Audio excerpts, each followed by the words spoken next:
May I have your attention, please? All rise. Lawrence County Municipal Court is now in session. Honorable Donald R. Capper presiding.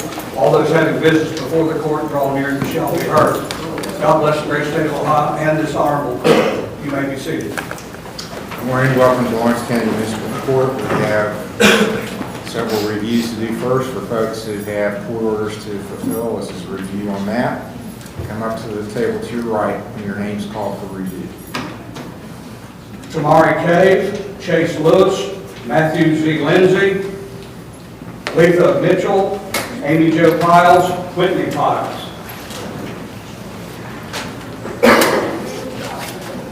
Tamari Cave.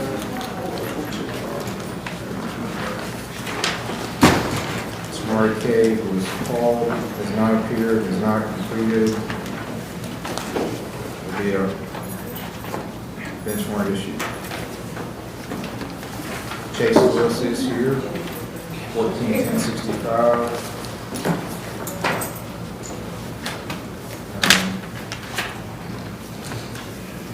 Making payments on funds. Have you made a payment today, Mr. Lewis? No, sir. I'm going to now. How much are you paying? 25. And you're at RRS? Yes, sir. What say you, Mr. William? Your Honor, he is completely compliant with treatment. He's still negative on all urine screen results, meeting all requirements of the program. Very good. All right. See the clerk make your payment. I'll give you another day.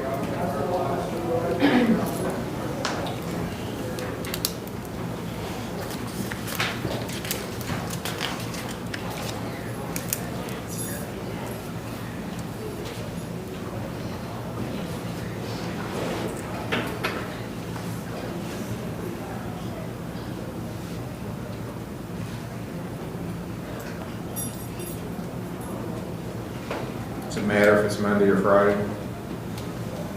August 14th. Thank you. That's a Monday. You're welcome. Good job.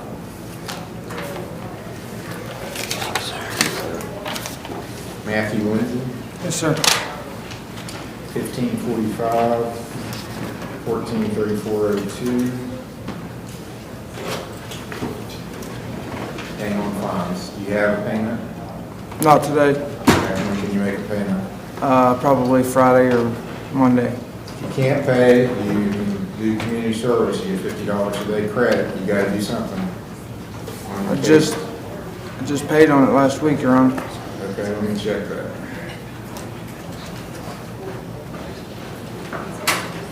Looks like there was a payment made June 27th.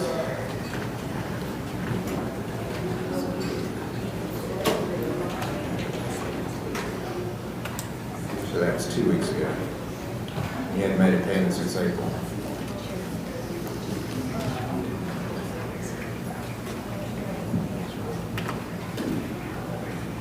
Okay, I'll set your next hearing for July 31st. 9 o'clock.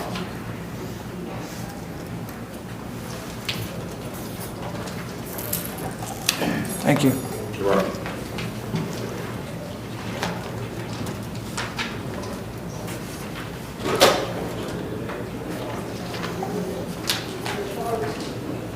Letha Mitchell, 2156. RRS. Yes, sir.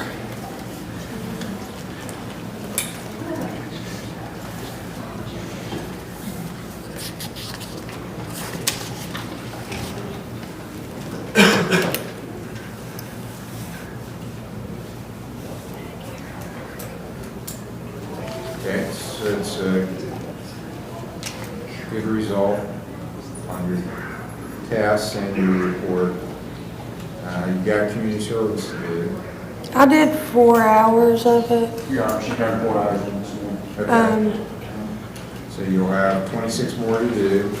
Are you making any payment on your funds today? Yeah. How much? $20 till Thursday. Paying today or? Yeah, $20 today, but I'm paying more on Thursday. Okay. See the clerk and make that payment. I'll set August the 18th as your next hearing.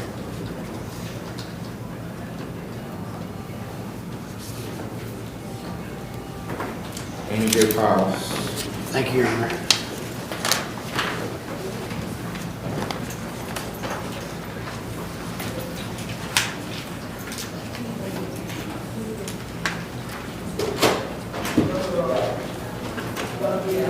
Okay, I've got a report from Southern Hope on Amy Jo Piles, so she's not here. Whitney, that's for Whitney Piles. Oh, Whitney, okay. That's a different person. Whitney is next. All right, Amy Jo Piles was called for, has not appeared. There'll be a warrant issue.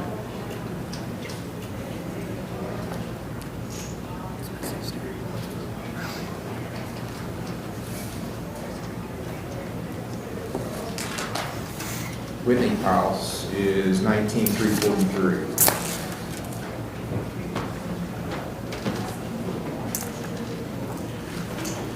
And the buprenorphine is prescribed. Yes. If I may, she also completed our program. She's going outpatient. She's no longer in-house. Okay. All right, very good. You got a couple days community service still left to do. Yes, sir. Get that done. And you probably can't pay on your fines then today, is that right? Maybe. Maybe. Okay. We can wait till you're more on your feet. Okay, thank you. I'll set August 21st as your next hearing. 9 o'clock. Okay, congratulations on graduating. Thank you, sir. Richard Wright, Stephen L. Murphy, Christopher Thomas, Chancey Wise, Dylan Austin Wilson, and Aaron Crum.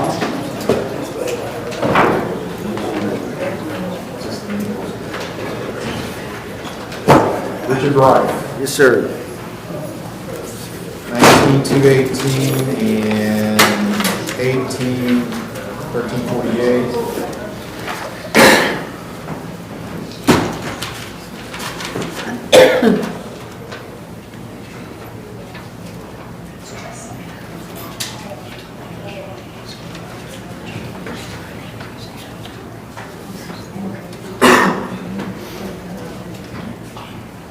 Okay, got a good report from a SIN, which is attending services.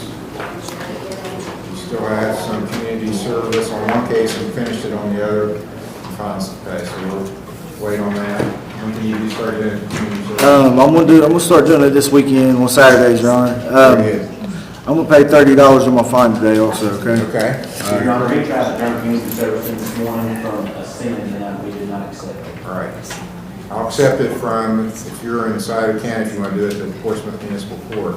Okay, yeah, I tried it down there, and for some reason, they're not gonna let me do it, so I'm gonna come back to Lawrence County. I will be going to Mended Reed, so I will get it, I'll figure it out down there. Okay, I'll get some hours. Outpatient there? Yes, sir. I'll get some hours turned in by the time next time I come up here. Okay, He did come and talk to me about it, Your Honor. good.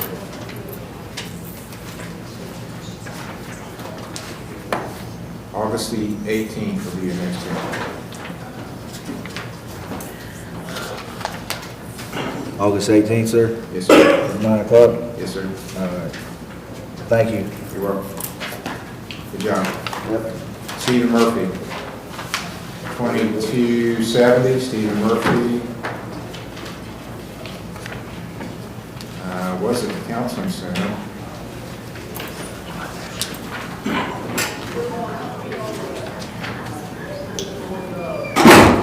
Hasn't appeared today, so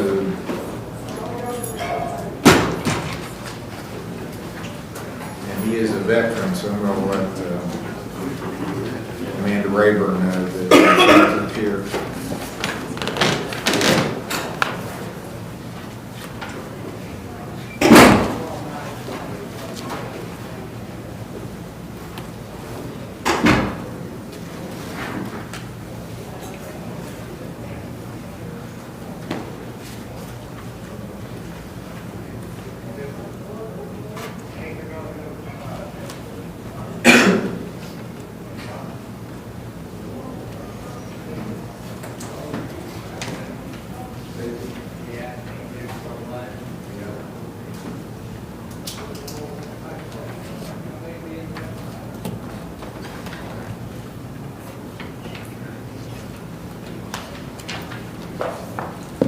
be a bench warrant issued. I've notified the Veterans Administration that he failed to appear, so if they have contact, they can try to get him in here. Christopher Thomas, 23,285. Is that Cardinal? Yeah, I had an issue where I'm not a state resident of Ohio. They can't do outpatient with my insurance because they can't get it changed over. I was living with my grandma and had a job lined out that my mother was going to help me, like, get me to and from, and my grandmother ended up passing away, so I've been staying with my kids and my ex-wife in Grayson. Okay, I'm going to order you to do a urine screen this morning, and I'll decide how we're going to adjust things based on your urine screen. So go do a urine screen. Tansy Wise, 22,443. You turned in a community service? Yes, Your Honor, she did turn community service in this morning. Okay, do you have a payment? Yes, sir. 100? Yes.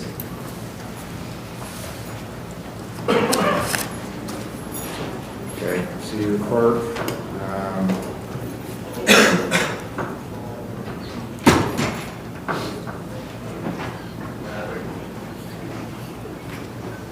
I'll set August 21st as your next hearing.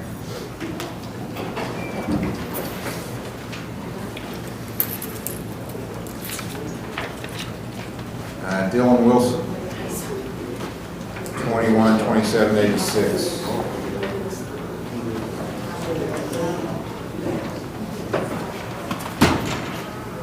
Okay, community service is done. You have fines to pay, and have you done you got to do the driver intervention program? Yes, sir, I completed it. Okay. When did you do that? Like 3 weeks ago. Okay, so in Scioto County? So Yes, sir. I don't have a report on it, we'll need to get that in. Okay.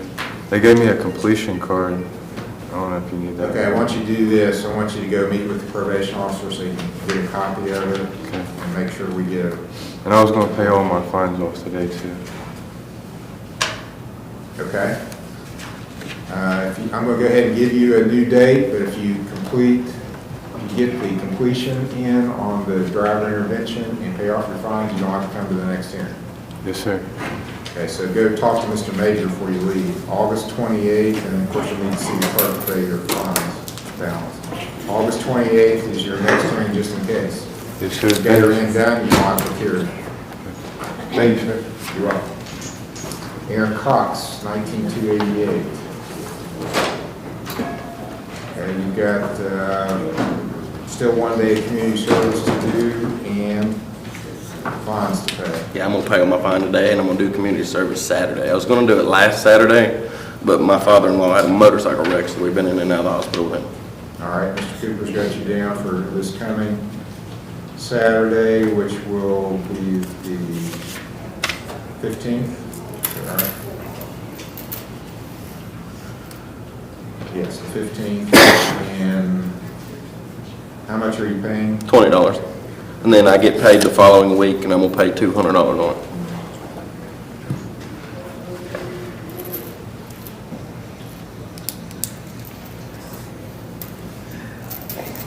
Okay, I'm going to set your next hearing for August the 11th. August the 11th. See the clerk. Thank you, sir. Okay, finish the reviews. So anyone that's out in the lobby that's got a new case, you need to come in the courtroom now. There's folks that have new cases.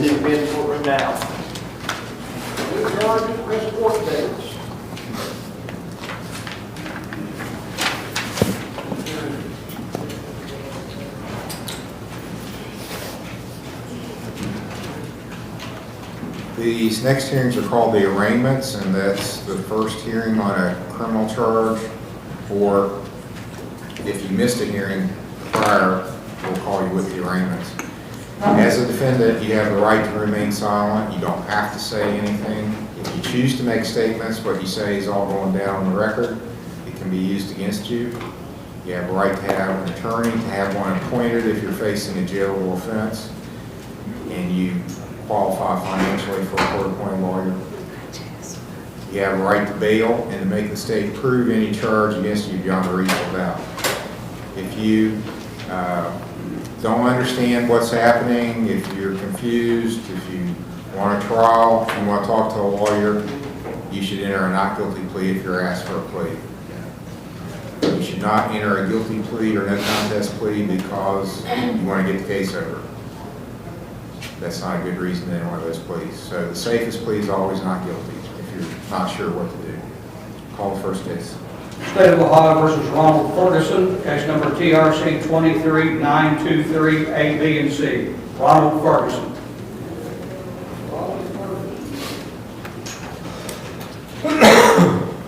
Okay, Ronald Ferguson was cited to be in court this morning at 9 a.m. It's almost 10 a.m. now. He hasn't appeared, so it'll be a capious for his arrest to the State Highway Patrol.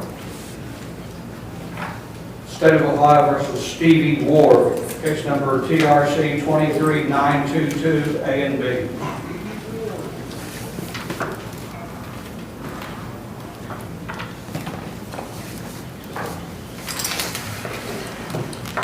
And ma'am, are you Stevie Ward? Yes, sir. Ms. Ward, it's alleged by the state that on July the 9th at 12:18 a.m. in Fayette Township, you were driving a vehicle while you were under the influence of either alcohol, drugs, or a combination of those things. And the state's alleged you submitted to a urine screen.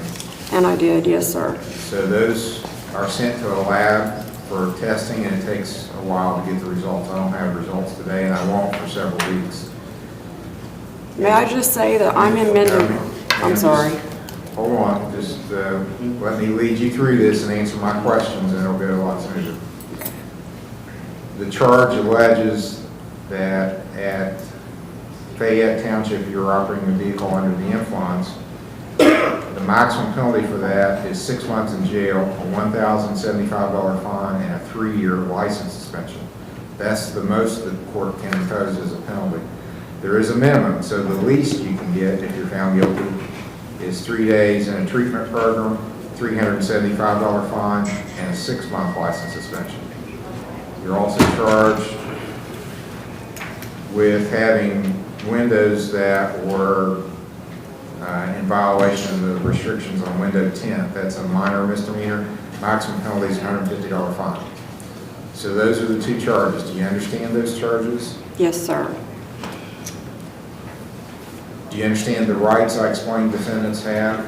Yes, sir. Do you have any questions before you enter a plea? No, sir. What plea do you wish to enter? Not guilty, sir. Do you want a lawyer appointed to represent you? Please. Do you have a job? Yes. What do you do? I work at Vertiv in Ironton. Are you paid by the hour? Yes. How much per hour? 11. Do you have anybody you're supporting, dependents? No, sir. You're a single person? Yes. How many hours a week are you working? Sometimes 40. Sometimes not that much. Okay, what's the average? I have to determine your gross annual income, so. Oh, okay. Sometimes 35 to 40 a week. Okay. Let's just take 37 as in between, see.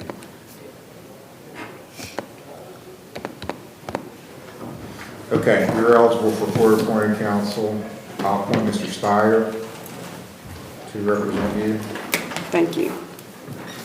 I'm entering a not guilty plea for you.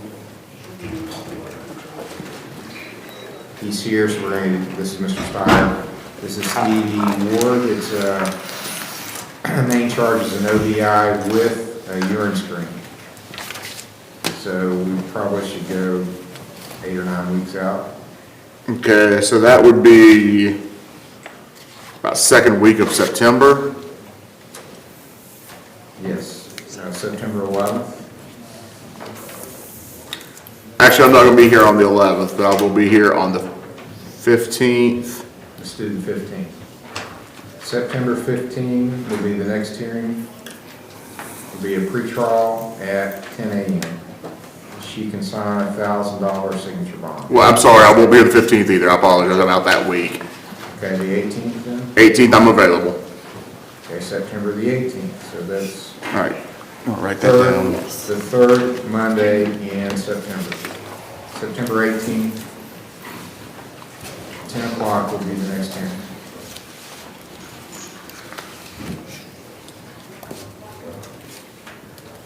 State of Ohio versus Alex Rivera. I wouldn't need you in the lobby. Case number TRC 23-921 A and B.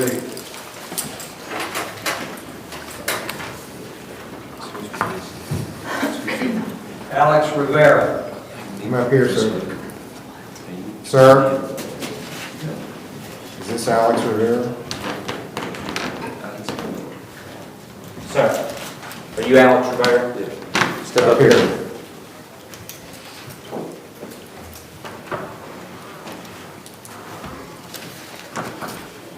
You're Alex Rivera? Yes.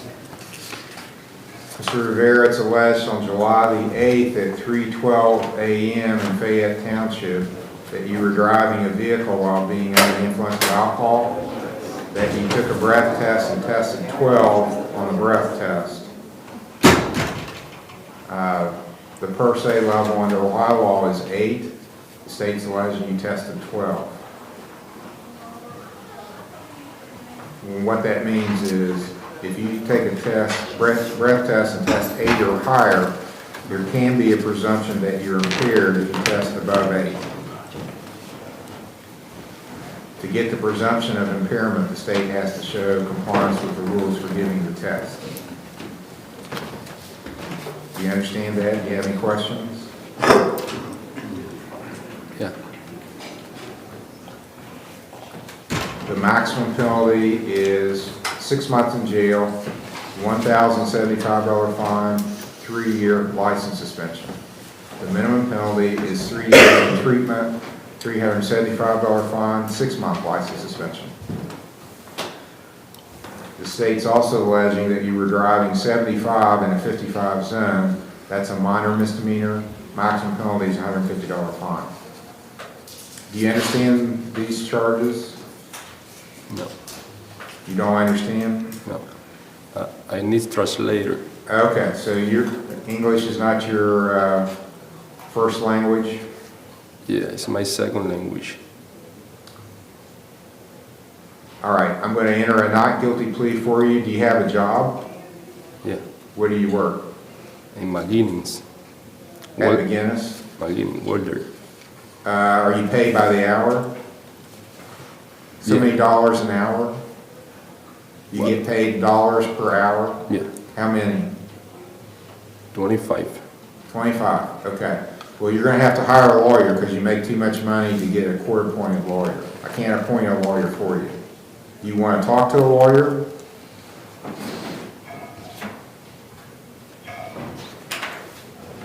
Let's, Mr. Steyer, do you want to talk with him? Yeah, I'll speak with him. All right. This lawyer's going to talk to you out in the lobby, and then we'll come back after it's done so. And we're probably going to have to get an English translator for him. So we don't have one today, a Spanish to English translator. So Mr. Revere will recall, you can have his file to talk with him about the case. State of Ohio. Go with this gentleman. State of Ohio versus Adam Litchfield, case number TRD 09-1582, TRD 08-261.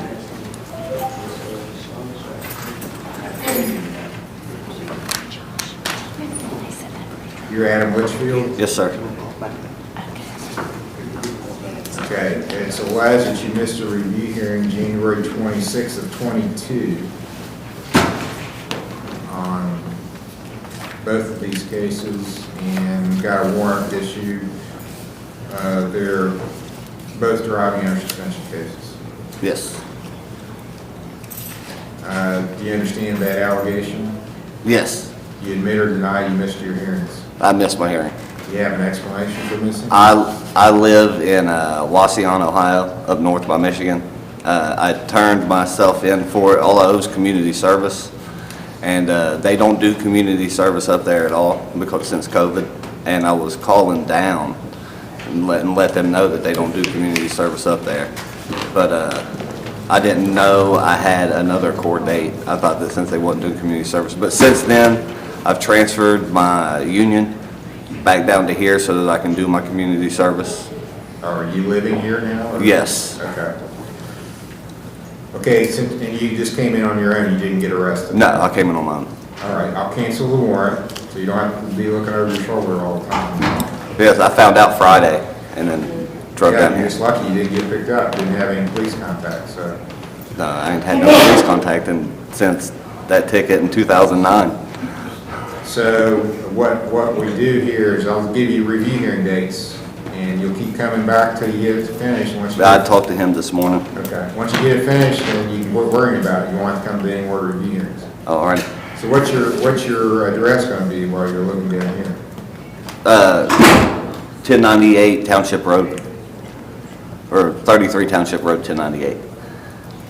Right down the road. Okay. Is that Chesapeake? Yeah. Okay, I'll cancel your warrant, give you another review hearing date, and I'll make it, since you're working, is it better to be Mondays or Fridays for reviews? Monday, Okay, August the 14th. August the 14th. Yeah, once you finish it, I'll quit setting the hearings and you can quit coming in. Thank you, sir. Okay, August 14th. The next hearing, 9 o'clock. All right, thank you. You're welcome.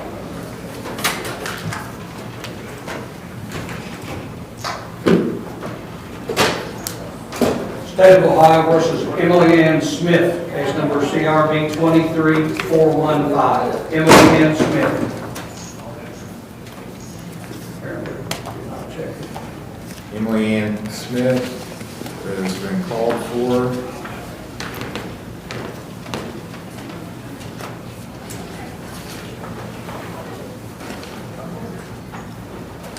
There's actually no proof that she was ever served with a summons. Okay. All right, it'll be passed for service. There's no proof of service.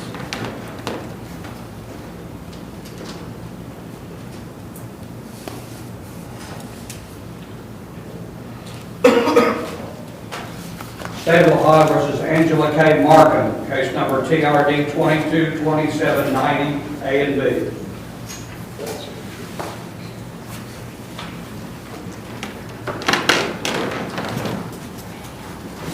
All right, you're Angela Markham. Yes, sir.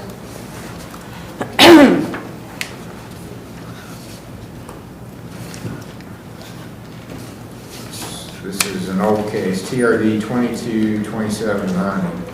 It's alleged that on December 21st of 2022 at 8 a.m., you failed to control your motor vehicle. That's a minor misdemeanor. Maximum penalty is $150 fine. And that you failed to transfer registration. Also minor misdemeanor, maximum penalty, $150 fine. And looks like it got put on our docket because you were cited into traffic court and it's alleged you failed to appear. Yeah, I was sick Friday. So do you understand these charges? Yes? Yes, How do you wish to plead to them? I'm guilty. I haven't known. Okay. I've got, looks like there was a crash. I've got a traffic crash Yeah, report. there was nobody, just myself. Yeah, it says, looking at the report, it says Unit 1 was going north on County Road 124, failed to maintain control, drove off the right side of the road over an embankment, What was the trip? striking a line of trees. Yeah. So it looks like the only damage you did, well, maybe some trees, but you, only your own property. And was this your vehicle or somebody else? That's mine.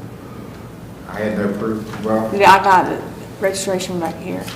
she did have, somebody filed something from Dairyland. That's the new insurance I just picked up.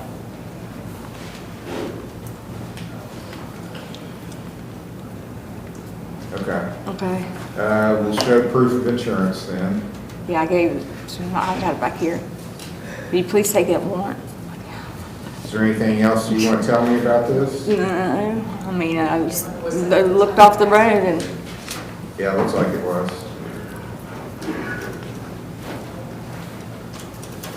Okay, on the failure to control, $20 fine, and a $30 fine on the failure to transfer registration, and 1 court cost. can you give me till the first? Yeah, I'll give you longer than that. Let's see. I work for the county, you know. Where do you work? For the I'm retired from the county. Okay. Turner, could you repeat those fines about, please? 20 on the failure to control, 30 on the failure to transfer registration. So I'm going to give you a final pay date of October the 10th. So you got till October the 10th to pay it. If you don't pay it by the I 10th, will. As long as I'm breathing, I promise you I'll be here. well, a lot of people promise stuff they don't do. I know. To me. So I just want to make sure you understand the consequences. I know, I do. I'm scared to death. My sister wouldn't even come down here with me. If you don't pay it, what'll happen is on October the 10th. You got me shaking. We're going to send it to the DMV that you didn't pay it, and they'll suspend your license. for Well, not listen, I'm going to pay it, I promise. Okay. You got till October the 10th. If you want a copy of the judgment entry, go, I'm not putting you on probation, but you can get a copy of the judgment entry from probation, which is to the left as you leave the courtroom. All right, sir. If you don't need a copy, you don't have to stay. You can look it up online or call the clerk. Okay, I appreciate you guys. You're welcome. State of Ohio versus Walter Patrick, case number TRC 23924A and B.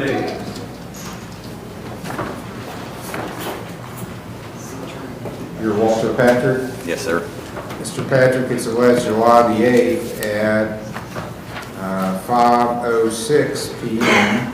in Rome Township that you were operating a vehicle while being under the influence of alcohol, and that you took a breath test and tested 185 on the breath test. Yes, sir. And this is alleged to be your first time on this particular charge. Yes. So on a first offense, but with a test score of 185, that's a different animal. And the reason is 1.7 is considered a high test. So if you have a test score above 1.7, which they're saying yours is 185, which is higher than 1.7, that changes the minimum penalty. So the maximum is still the same for a first offense, which is 6 months in jail, $1,075 fine, 3-year license suspension. That's the most you can get on a first offense. But if you have a test score above 17, which they're saying yours is 18.5, then the minimum becomes 3 days in jail and 3 days in treatment. So if it's below 17, there's no mandatory jail, but there is mandatory jail for a test score above 17.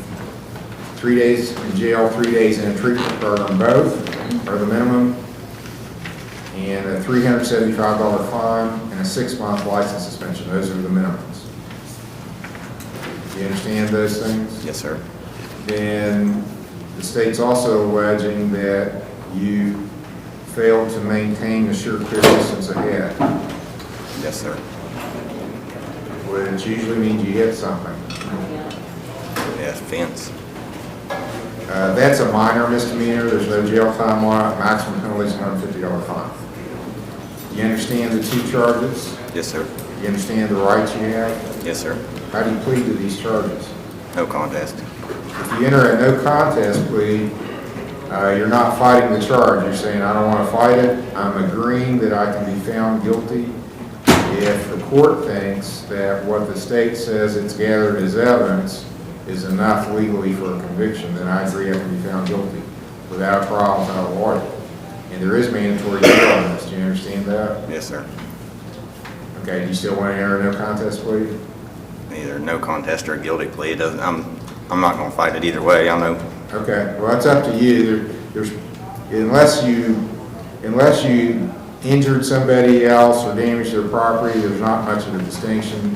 No contest is not an admission. That's a legal term of art. Admission is really important in the law. admissions can be used against you in other cases. So if you enter a guilty plea, you get sued civilly, then that's an admission in that civil case that you did wrong. A no contest plea is not an admission, but if you're not going to get sued civilly, it really doesn't make any difference. I hit the man's fence, so I'm, Okay. So you could owe somebody some damages, and it looks like you had insurance. yes, sir. Did you turn it into your insurance company? They give me the crash report. Yeah, my wife's already got it on her phone and everything, so. Okay, well, you need to turn it into your insurance company. And they'll have to take care of the fence damages. Okay, so you want to stick with the no contest plea? Yes, sir. Okay. I'm going to read what the officer wrote into the record, to his report as the record here.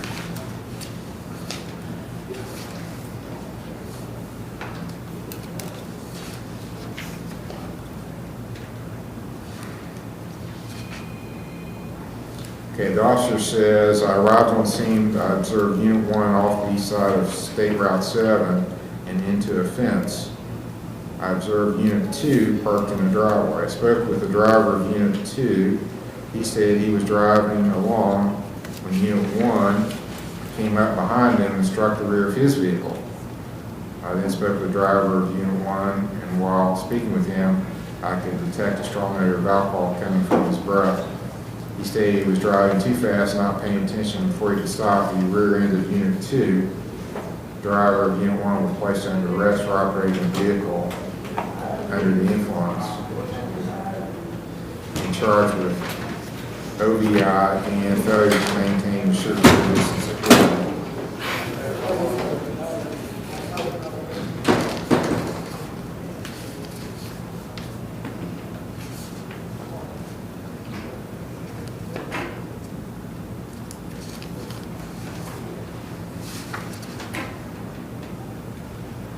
I placed the defendant in front of my patrol car and performed horizontal gaze and nystagmus test. That's the eye test for alcohol, and there were 6 clues for alcohol. I asked him if he had any medical conditions that would affect balance or standing on one leg. He said he could not stand on one leg, but could do the walk and turn test. I placed him in starting position for walk and turn and gave him instructions and demonstrated the test. Asked him if he had questions. He stated that he did understand. He began to do the test, and there were clues for alcohol. I had to remind him to count out loud. He stated he could not do the one-leg stand test.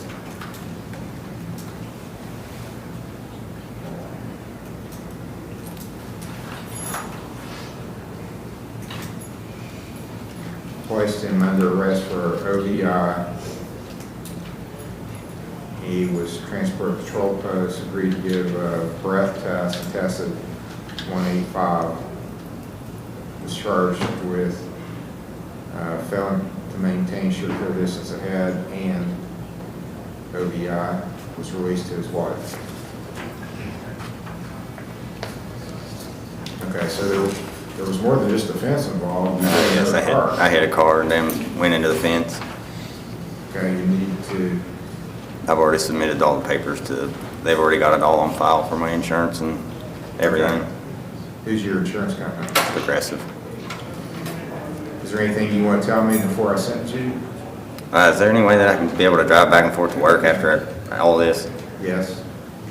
I'll explain that as I sentence you. Okay. Where do you work? Riley Development. Anything else you want to tell me before I sentence you? No, sir. Okay, on the OVI, generally, I have a sliding scale. On the higher you test, the higher I make the fine. So yours is pretty high, so I'm going to make it a $700 fine. Or you pay court costs, 6-month license suspension starting the day of the incident, July the 8th. 20 days in jail, I'll suspend 17. Order you to do 5 days of community service, 2 years of probation. You have to go to the 3-day treatment program too. There isn't one in Lawrence County anymore. There was one for, well, basically as long as I've been on the bench until a few months ago. Now the closest one is in Sauter County. But you can go to any approved program by the state of Ohio, but that would be the closest one in Sauter County. So if you want a report for jail later, I'll give you a little bit of leeway on that to get your affairs in order. It's got to be a Monday or Friday, and you'll come back here to court. When do you want to report for jail? Friday would be fine. Or I'm sorry? Friday would be fine, or... This coming Friday? Yes. Okay. So that is the 14th. So you'll be here the 14th by 11 o'clock. So that way you'll maximize the amount of time on the weekend that you're in jail.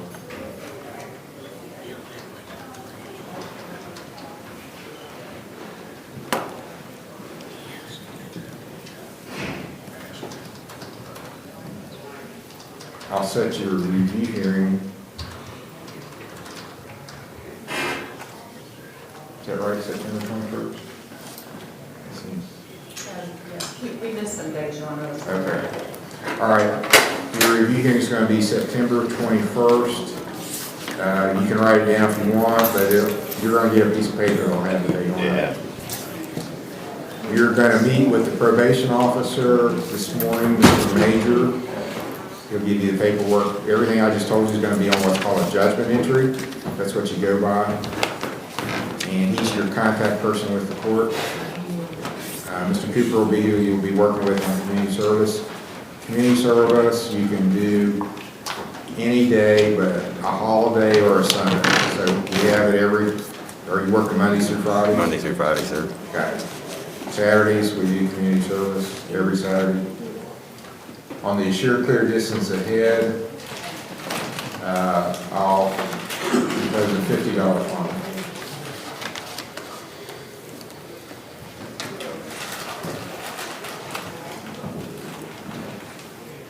Okay. Any questions, sir? No, sir. You'll meet with Mr. Major. His office, when you go out in the lobby, make a 90-degree left turn to the west side of the building. That's his office right there at that open counter.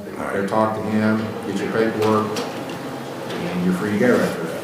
All right, thank you. You're welcome. Be back here next Friday, or this coming Friday. Yes, sir. Thank you, sir. You're welcome.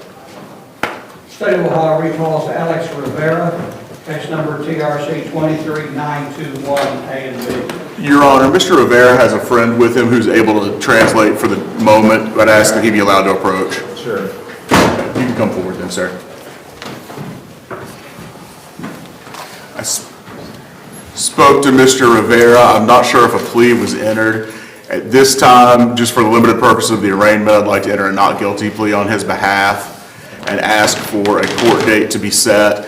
He is going to be retaining counsel due to language issues. I have suggested that he speak to Mr. Trujillo from Rick Faulkner's office, who's a Spanish speaker. I think that's probably a better bet for him than me to try to work through a translator. I have contacted the office. I haven't gotten to talk to Rob himself yet, but I've gotten his phone number. I'm going to transmit that on to him, and I told him obviously he also has the right to hire anyone he wants. But how much time does he need to hire a lawyer? I'd say 2 to 3 weeks would probably be a minimum, because that'll allow him to have time to, because I think he's going to want to try to find somebody that's fluent in Spanish. All right. So, let me look at the schedule. Well, I may get him longer than that. Let's look at,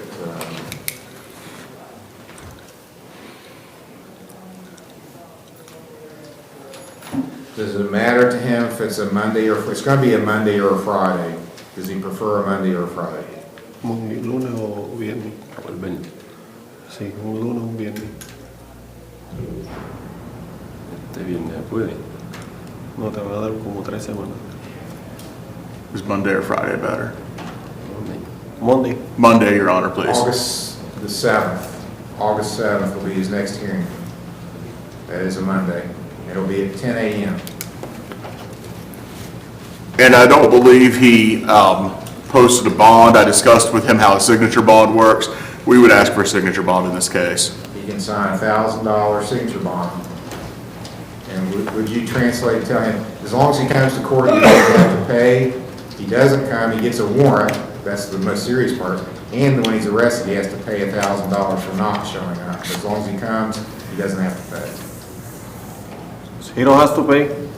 He's gonna sign, it's like, he's signing something that says, I promise to come to court, or I'll pay $1,000. As long as he comes, he doesn't have to pay. Once he doesn't come, there's a warrant for his arrest, and then he has to pay $1,000 for not coming. We talked about this outside, recall? Okay. Okay. I think he understands. We discussed how that worked outside. Sign your name right here, sir.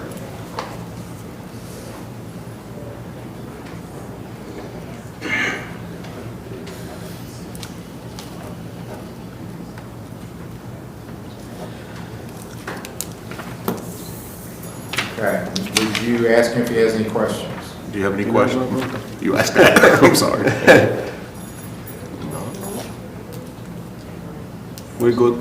And he understands he has to be back here August the 7th at 10 a.m. Yeah.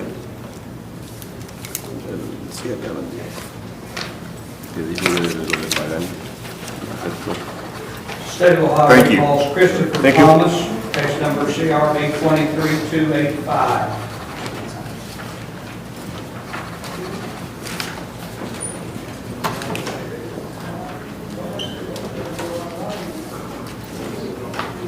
Okay, it's better than the last one.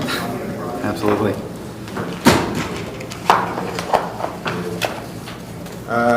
Okay, you're living in Kentucky now? Yes, in Grayson, I'm staying, helping my ex-wife. She works from home, and I just take care of our kids. Do you have a Kentucky medical card? I do. All right, I want you to speak with Jeremy from Addiction Recovery Care. They do Kentucky. Okay. So talk with him and get something set up for you. Okay. And then I'll give you a new review hearing date. Okay. Let's see. Let's make that August the 11th, so 1 month. At 10? It'll be at 9 a.m. 9 a.m. Okay, thank you. Tell him about your prior tests.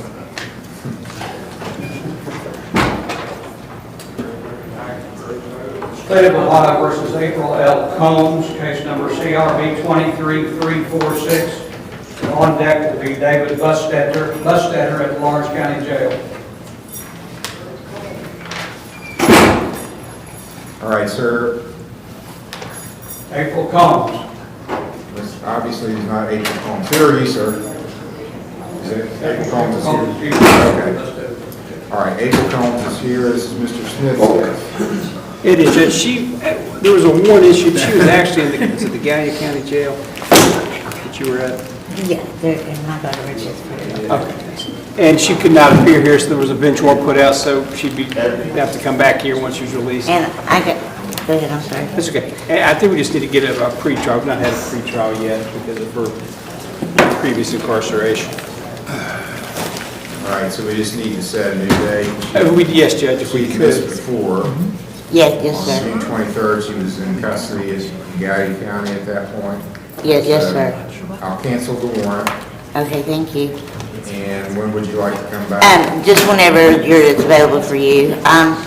Unless something comes up in Gallia County, then I'll have to, take it up with you and them. Judge, July dates, I'm here the 17th, 21st, and 31st. Okay. Then I've got some early August dates if need How be. about August? August 4th, 7th, or 14th. Let's do August 4th. I can do that. August the 4th? At The 10? pre-trial August 4th at Pre-trial. 10 o'clock. Yeah, I'll talk to Foster about what you just gave me. I'll see you Okay, that and day. she said that you can call her, but she had to work today, or she would. Thank you, Judge. You're welcome. You have a good evening. Thank you, Judge.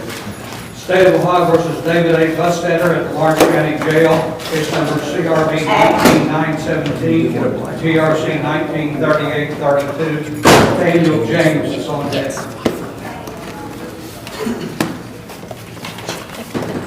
All right, sir, you David Bustetter? Yes, sir. Bustetter, it looks like it's alleged you missed a hearing Yes, sir, I apologize. on a review on a OVI conviction. Yes, sir. you admit or deny that? I admit I missed it.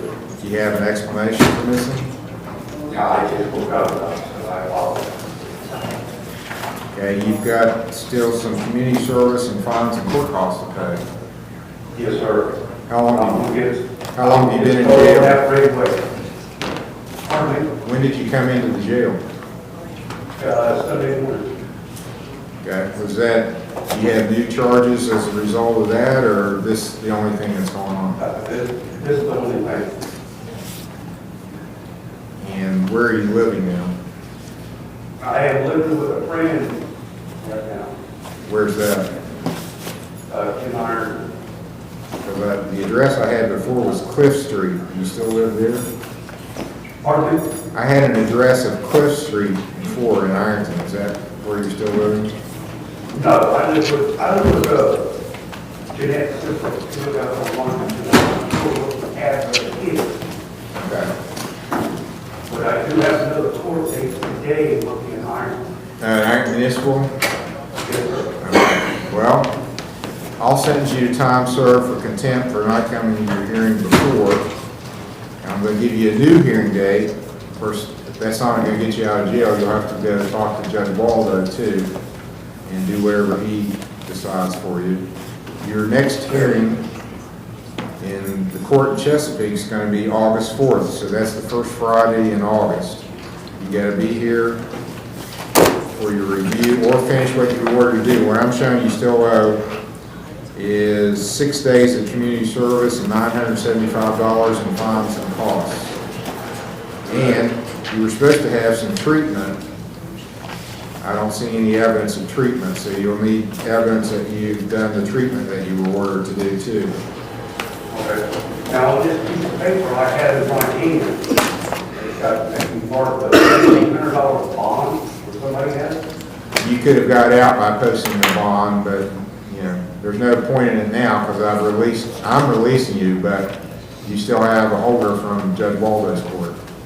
Yes, sir. So you'll have to go up here there and do whatever he sets up for you. Okay, sir. Thank you. August the 4th is your next hearing. When is that? When is August 4th? August 4th. It's the first Friday in August. Yes, sir. Don't forget about it. You told me you forgot. I don't know how, you know, I'm kind of a nerdy guy. I guess that's why if somebody told me I had a court date, I probably wouldn't forget about it because I'd be a little scared of going to jail. Yeah. I understand. So you got to remember, you've got court dates, and if you don't show up, you're going to go to jail again. And next time, you'll just have to lay it out. Yes, sir. Okay, August the 4th, 9 a.m. is your next hearing. Thank you, sir. You're welcome.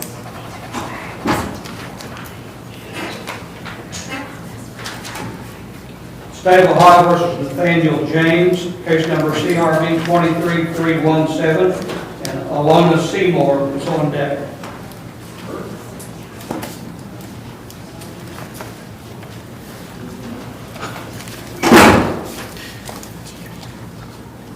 Nathaniel James, now I remember, you got picked up on a warrant for failure to appear at a pretrial last Friday. That was pretty quick. Mr. Sowers picked you up, I think. Yeah, I know very well. I do work for him. Is Mr. Stratton here today? He's on the docket, he's not yet here, Your Honor. All right, well, your attorney is scheduled to be here. I'll let him know that you're in the jailhouse now, and we'll call you back up after he gets here. Okay.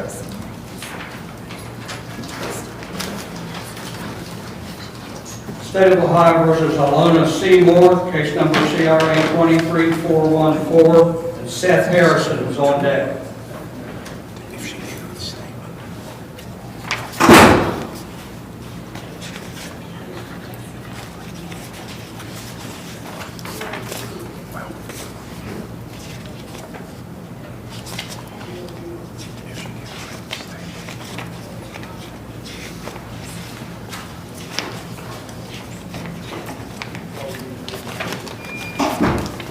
Okay, so Nathaniel James will be recalled when Mr. Stratton gets here.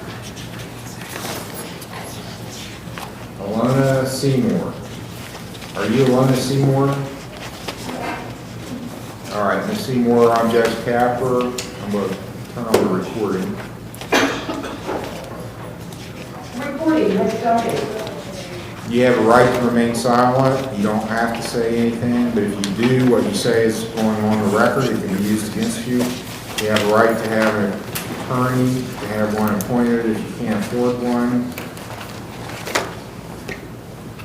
and to have bail to make the state prove any charges beyond a reasonable doubt. You understand those things? Yeah. Okay, what I've got in front of me is a warrant for you. Well, it's a warrant for the arrest of an Alona V. Seymour with an address in Wellston, Ohio. And the warrant says that this person failed to appear for a trial in the Circleville Municipal Court in Circleville, Ohio.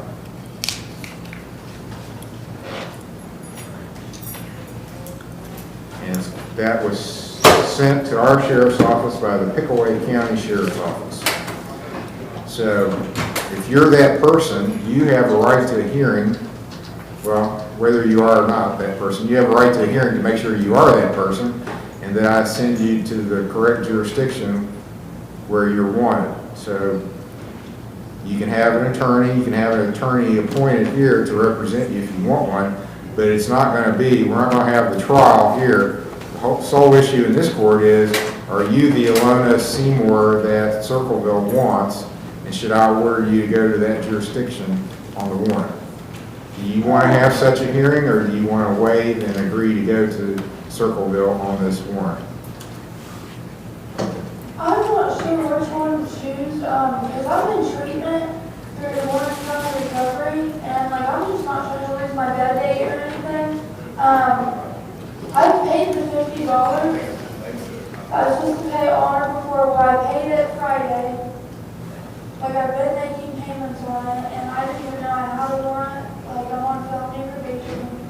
They never said anything about it. Okay, well, do you want me to appoint a lawyer for you here? So what would happen if you did that?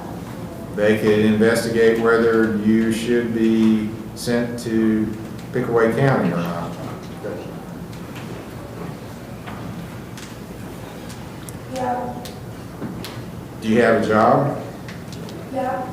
What do you do? I work at Taco Bell in Ironton. Paid by the hour? How much per hour?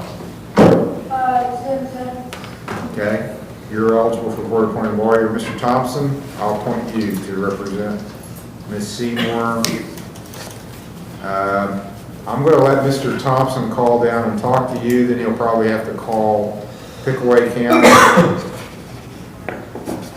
And then we'll recall this later in the docket to see how we're going to handle this going forward.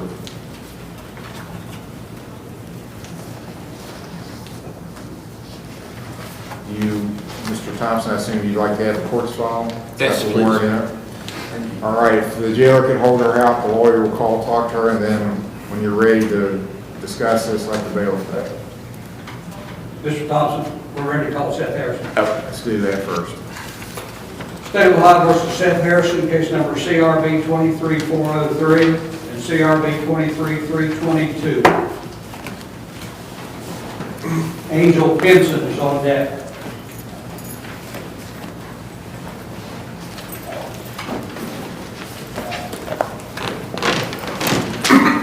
It's a nice looking entry. All right, Seth Harrison is appearing by teleconference. His lawyer, Lance Thompson, is here in person. I have the report from Court Clinic has been filed with the court. I think there's an agreement between the defendant and the state that Mr. Harrison should go to Athens. I have a judgment entry that accomplishes that. Well, I don't know that he's in agreement with this, but he has been. Counsel agrees with it. Yes. All right, I'm going to order that. So it'll be better than jail, Mr. Harrison. And actually, I've sent a few people there, and they've done very well.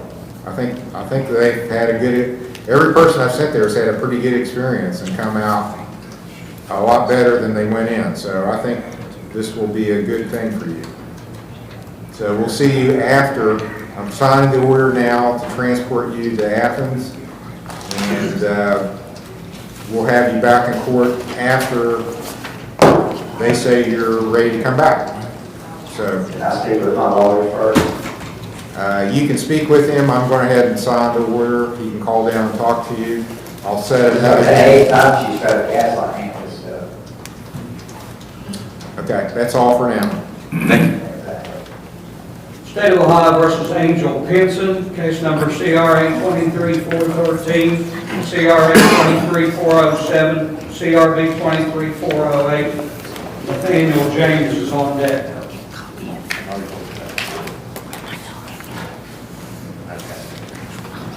All right, and this is Mr. Morford's case here. Yes, Your Honor, yes, sir.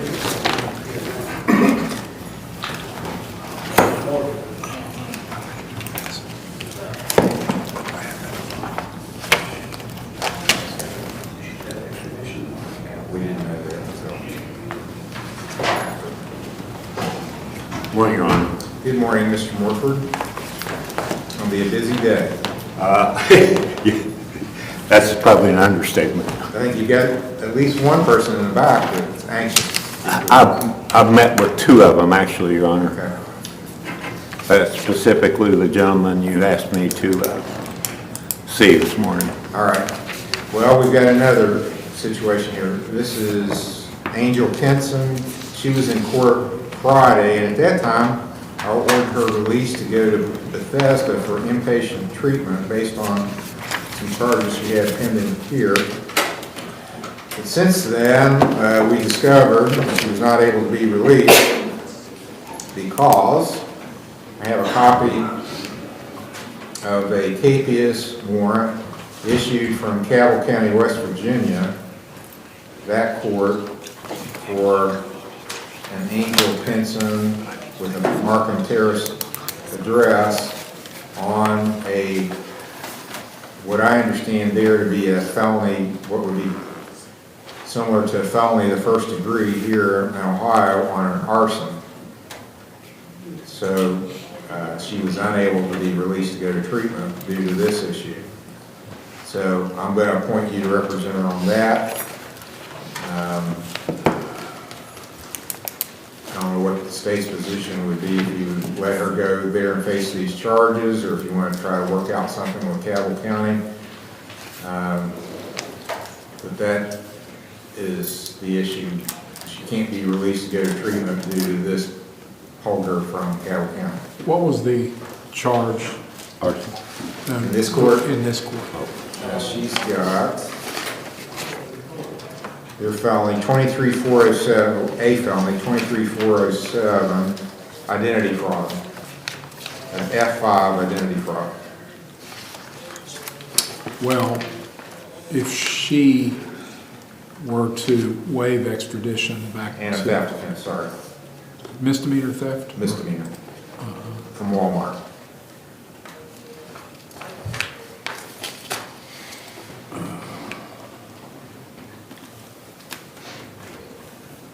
Well, we would nolly the felony charge to the grand jury. That would clear it out. If she wanted to go to West Virginia without delay, then we would want to resolve the theft charge, and we would make an offer for time served. If she were to plead guilty to the theft charge, that would clear it out, and she could go to West Virginia. All right, Mr. Morford, you want to speak with her? Yes, please, Judge. All right, Ms. Pinson, your lawyer is going to call down, talk to you about what's being offered by the state, what your choices are, and then after that's happened, we'll bring you back out and decide how we're going to proceed with your case. What's her first name, Your Honor? Angel Pinson. Ms. Pinson, if you would, ask the jailer to take you over by the telephone. I'm going to call you right now. Thank you. Thank you, Your Honor. All right, we're gonna start some pre-trials.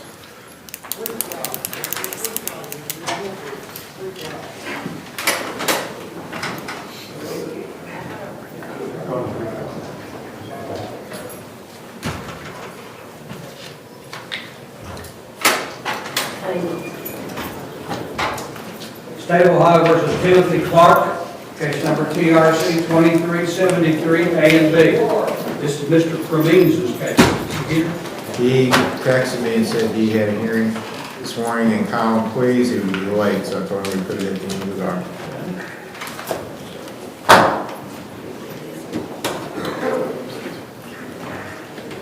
State of Ohio versus Willie Linville, case number CRA 23157, CRB 16350. It's Mr. Holt's case.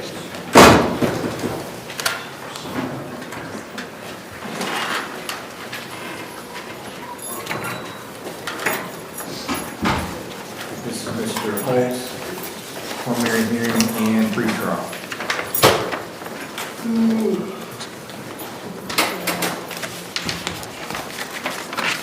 Got my community service on there done. I got 1 day complete. Maybe 4, but I'm doing my GED, so my GED lessons first. I'm going to get a job out one It's a good report. Thank you, sir. Your Honor, is it possible to have his ankle monitor removed? He's done exceptionally well. He seems grounded and accountable. He's got a lot of irons in the fire. We're doing GED, community service, some other different things, so. Mr. Gill? We don't oppose that, Your Honor. I'll order Mr. Linville's ankle monitor removed. You can see Mr. Major in probation to get that done today. Good job. You got a very good report. Thank you, guys. Proud of you for doing that and for being invested in this. I think you're on the right track. Yes, sir. I much appreciate it. So, come back in another month. That's fine, Your Honor. He's completed 1 day of community service. I think he has a handful more to do still. Yeah, I done it. Looking at mid-August, what's your schedule like, Mr. Cole? Will the 25th work, Your Honor? That's fine. August 25th will be the next hearing. Mr. Linville. Thank you, Your Honor. You're welcome. Good job. State of Ohio versus Morgan Johnston, case number TRC 23550, A and B. Morgan Johnston. Mr. Stratton, would you like Mr. James' file, or do you have a file? He missed a hearing on Friday. Friday, yes. He's in jail. He's in jail. Mr. Sowards snatched him to jail.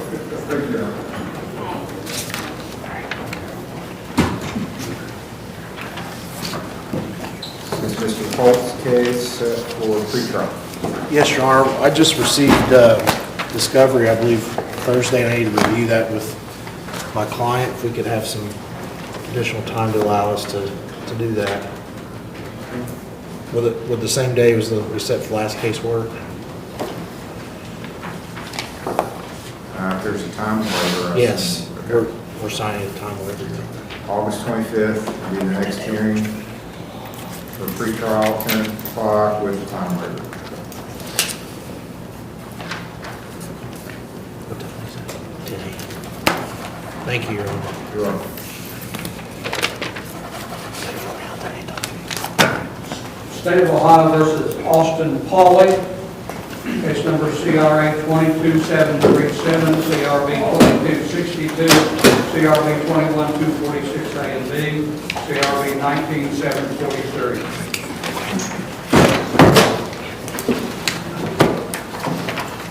Mr. Starr's case.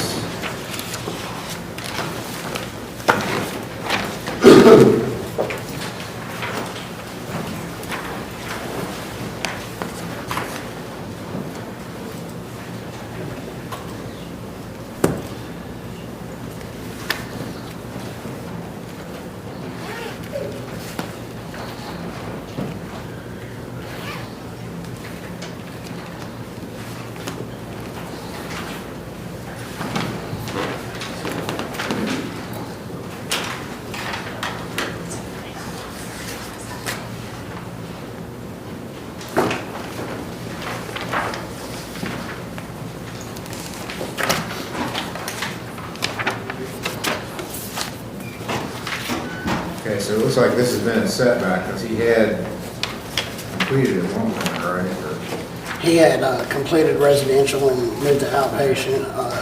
He's had his kids for the last few weeks and hasn't been able to get babysitters arranged. I've had physical therapy 3 days a week for the past 2 weeks as well. We need to do a screen today? Yes. Let's do a screen, and then we'll decide where we're going. Okay. Okay, do a screen. Thank you.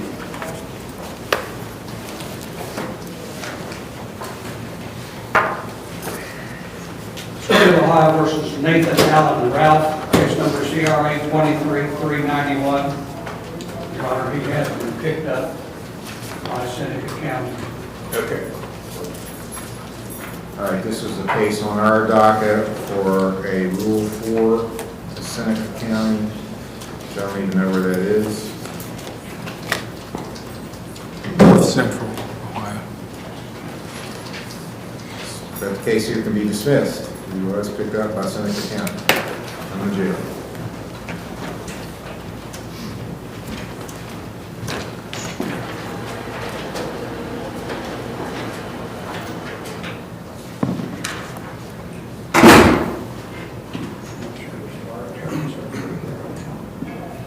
Okay, we got an attorney that can come into the courtroom now. You figure out which attorneys are out here and free and ready to come into the courtroom. I've got cases to call, and I don't know who's calling on the phone and who's free. Mr. Sire, you ready?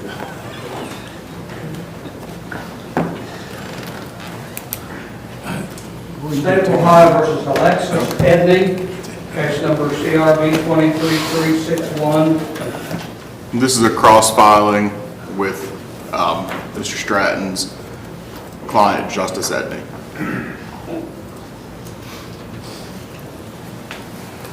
So I guess that didn't actually solve the problem. I apologize.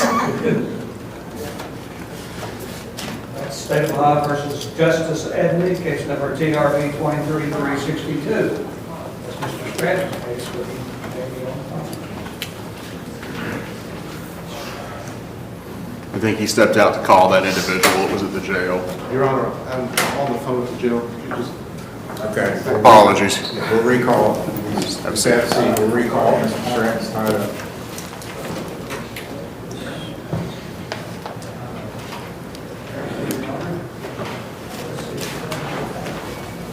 State of Ohio versus Christy Starcher, case number CRB 23302, A and B.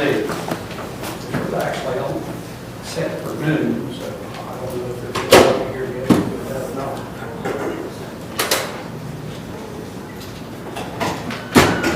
We're not.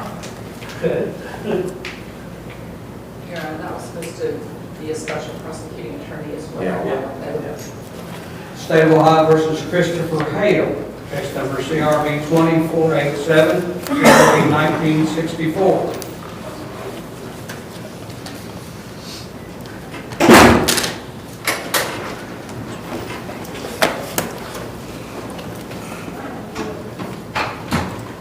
Okay, and you're at Riverside?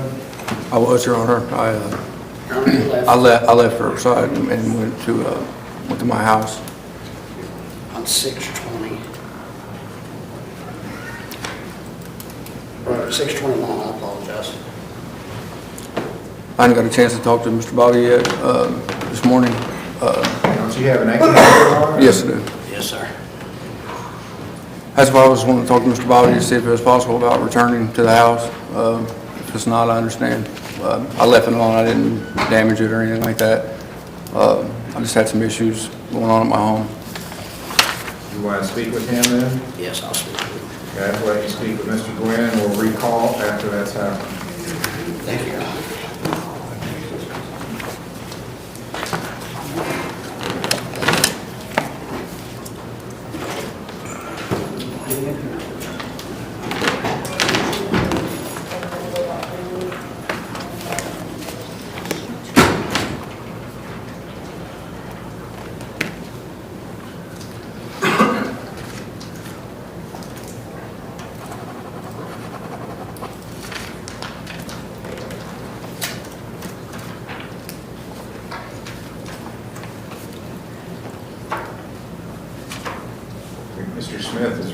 for some of his cases. to be called. Two sentencing judge. Two sentencing. Yes. Tracy's here. I've not seen Jeremy yet. He's here. Is he here? Okay. State of Ohio versus Tracy J. McDonald, case number TRC 222574, A, B, C, D, and E. Mr. Smith's case.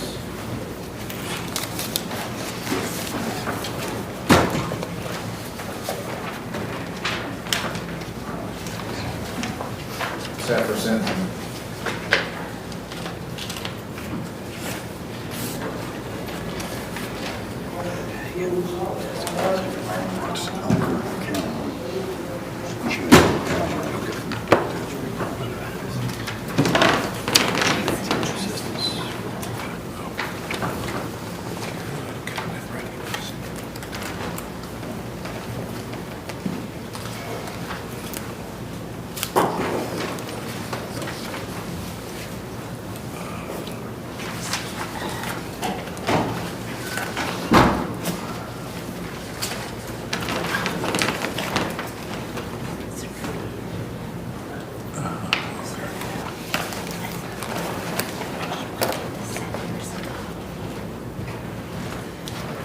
Minute due life recovery, is that still there?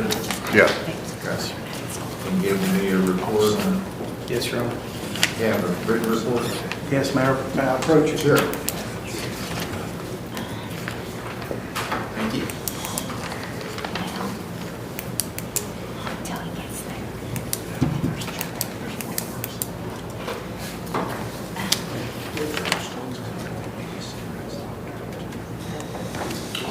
Okay.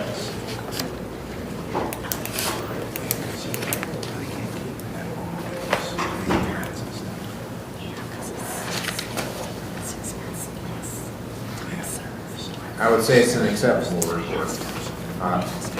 We have, Your Honor, we have addressed the issue, explained to him that it is a sober living house. He has explained to us that he wanted to use that for pain. He was on Suboxone and has discontinued the use of that. But this in the form of gummies, it's an over-the-counter product, did show up on his screen. But again, we have discussed that with him, and it's not. Not permitted. Yes, correct. Okay. Mr. Smith? Judge, I spoke to Tracy about that. He indicated it was gummies. He's not a back facility smoking marijuana, but it's still something he shouldn't have. He realizes that now. Is that correct, Tracy? Yeah. They've made it clear. Well, and are we ready to finalize this, or you want to keep monitoring, Mr. Hill?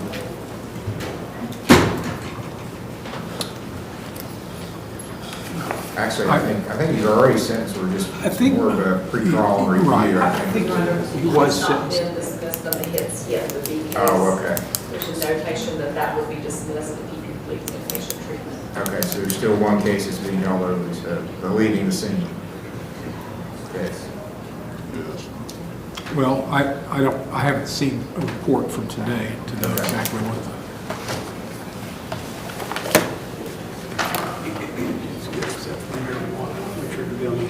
Uh-huh. It's actually CD now. Okay. It's hemp. But it's hemp, well, yeah, which show on the screen was THC.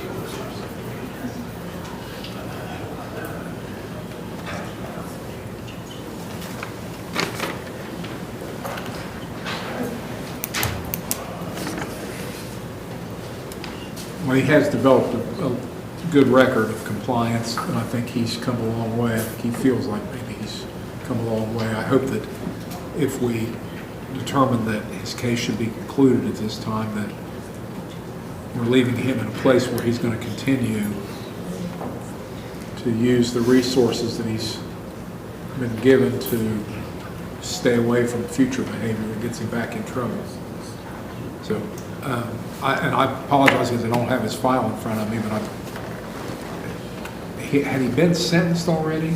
Yes, he's been sentenced on everything but the B case, which is the leaving the scene. Okay. And the agreement was that once he completed treatment, that would be dismissed. Well, then, we're okay with doing that today.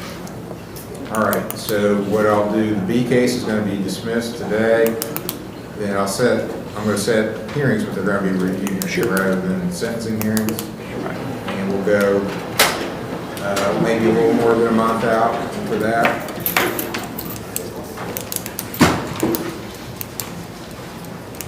Let's make it August 25th will be his next hearing for review, and that will be 9 a.m. I think you should continue with your counseling as you have been. August 25th, 9 o'clock is your next hearing. State of Ohio versus Jeremy A. McMillan, case number TRC 22769 A, TRC 202410 A, B, and C, TRC May I approach, Your Honor? All 2341. right, Mr. McMillan is here with his counsel, Mr. Smith, and Taylor, representative of Bethesda.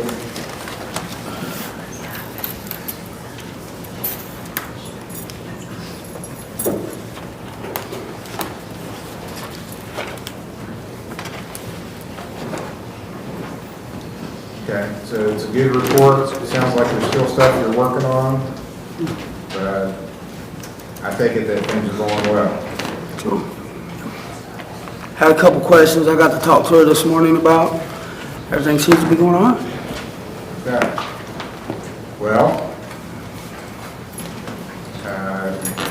you got a lot of reasons to do well, and I know you can do well because you have in the past, and I want to see you do well.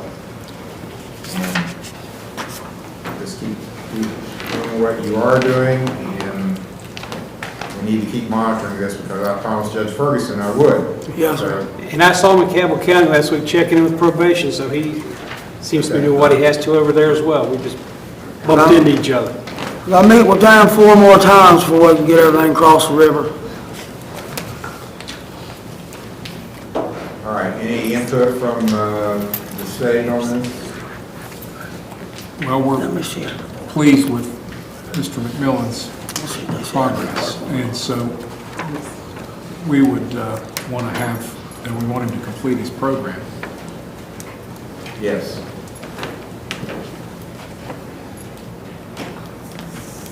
August 18th? Be fine, Judge, yes. August 18th will be the next hearing. Okay, Thank you, Mr. Your Honor. McMillan, we'll see you then. Keep it up.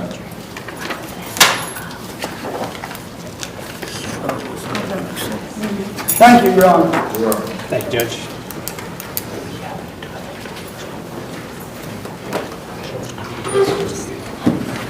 State of Ohio versus Nathaniel James, the Lawrence County Jail, case number CRA 23317.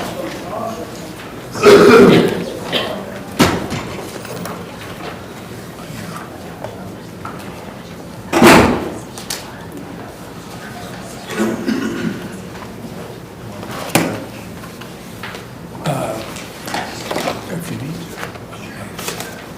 I'm okay. Your Honor, Mr. James failed to show up on Friday. This is the case where the victim had recently overdosed and died. And there's been a couple issues. Mr. James has an appointment with ProAct, I don't know, for an assessment, I believe for an assessment on Wednesday. I would ask that his bond be reinstated, that it'll be set for maybe Friday, and as a condition of bond, of him signing this bond, that he'd be required to get an assessment and get into treatment. It's a little concerning because it's our understanding that Mr. James overdosed recently. Glad he's still living. We want him in treatment. So in order to get him there, he's going to have to express that he wants that, I guess. He hasn't already been in treatment, I don't guess. So we want there to be an assessment done and determine where he's going to go, get him in treatment, and then check on his progress as we go along, and hopefully. I have an appointment on Wednesday probate, and then, I just recently got evicted out of my place, so I never really, I figured to get my stuff out of that place before I lose all my belongings. Well, maybe we need to change this up, and I'm thinking, Mr. Webb, maybe we need to bring you in on this. Absolutely. This gentleman's girlfriend overdosed and died, and I think he was involved in the same incident. He did not die, but he overdosed, and then It wasn't the same day. It wasn't, sorry, I didn't mean to interrupt. It wasn't the same day. I've never done that stuff before. So I tried it, and then overdosed as well. That was a life-changing experience. I'm sorry. And you don't have a place to live now either, right? I do have a place. I just need to get my property out of the old place over to, see, I have kids, and the mother of my children she's gonna take me in while I go do my assessment and all that.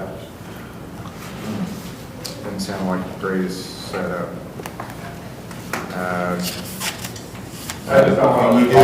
Can you do an assessment with him, or how do you want to? Sure. I can have him call down to our facility and have this, I can't personally have an assessment, but I can have them call down there, or I can have somebody call the jail to do an assessment with him, either way. Okay. And we have a treatment bed, of course, in Glenville, if he needs a treatment bed available. If he has West Virginia. He has West Virginia Medicaid, I believe. Yeah. He's also worried about losing his belongings. Can you all help him make calls or whatever to make sure somebody gathers his stuff up for him? Is this in Huntington where your stuff is? No, it's in Parkerville. Oh, Proctorville. We can probably sort some of the stuff out of Proctorville. I happen to live pretty close. Yeah. Got a few connections in Proctorville.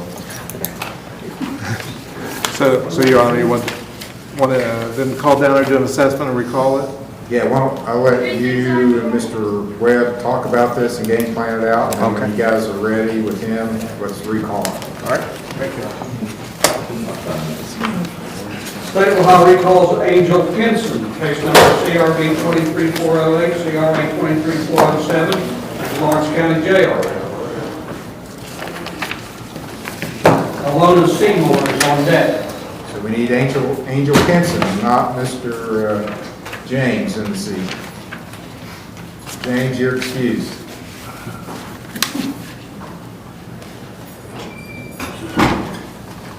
Okay, this is Mr. Morford's case. Your Honor,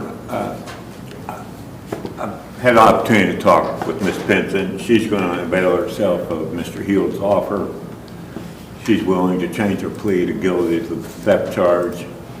And with respect to extradition, she'll waive. Okay, Ms. Pinson, could you hear your lawyer? Ms. Pinson, can you hear me? And did you hear what your lawyer said? He said that you wish to waive extradition to go to West Virginia on the charge over there, and agreed that you would enter a guilty plea to the misdemeanor theft, shoplifting charge, and the state's going to nollie the identity fraud case to the grand jury, and whether or not they take it up there is debatable, I guess. I got a different idea. All right. We would make it a package deal, just make this attempted and give her time served on that too, yes. And that way she doesn't have to worry about it going to the grand jury. Okay, so what the state has now said, they're willing to make both of these misdemeanors so you can plead to them here, and this court sends you to time served, then you can just go to West Virginia and take care of the charge that's pending there, which is an arson, pretty serious arson charge. Is that what you want to do?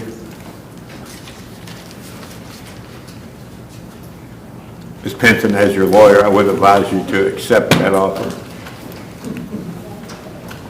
Okay. So let's go ahead and do those charges pending here.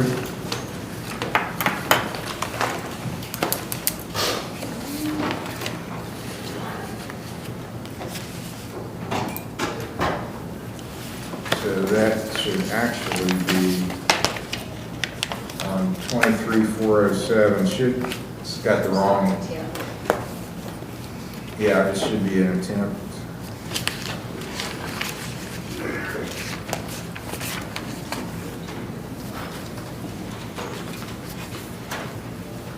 So making an M1 identity, attempted identity fraud. On her plea of guilty, I'll accept, I won't impose a fine because she didn't have any money. I'll order 1 court cost.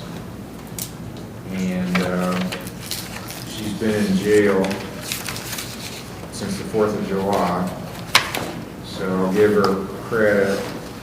I'll sentence her to 20 days in jail and give her credit for 6 days, suspend 14.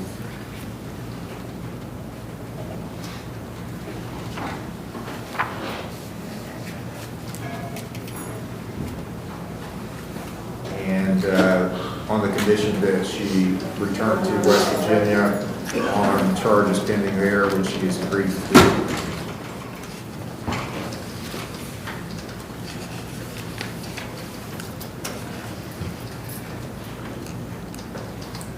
$23,408 is the next one.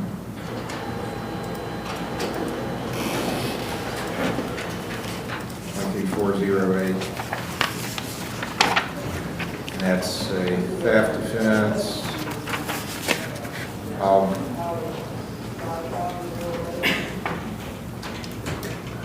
impose a $100 fine, no court costs, and 10 days in jail. Credit for 6, suspend 4.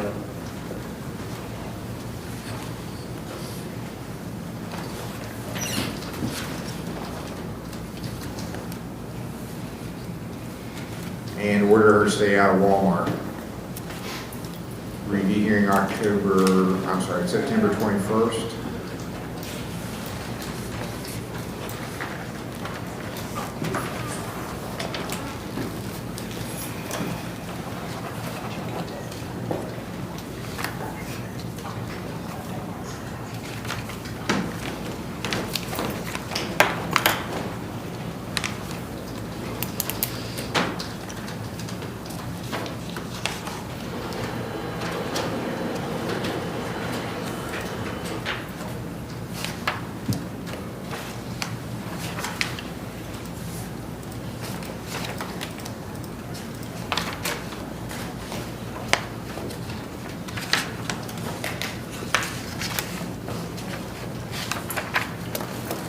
Order Cabell County to pick her up by next Monday, July 17th at 8 a.m. She's still in our jail. Then I want her to appear in front of me at 10 a.m. that day to find out why they haven't picked her up. And I'll fax down a waiver of extradition for you to sign. Do you have any questions, Ms. Pinson?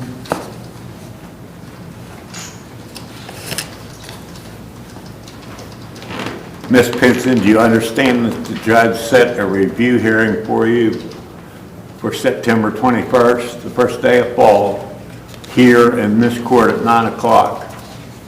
So you have to be here in front of Judge Capper. Do you know where the court is in Chesapeake?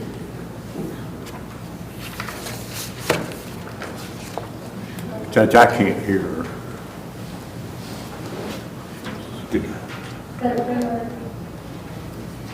September 21st. Do you have any questions, ma'am? Okay, you'll be going to Cabell County on this other charge. Thank you, Your Honor. You're welcome. State of Ohio versus Alona Seymour, case number CRN 23414. Daniel James is on deck.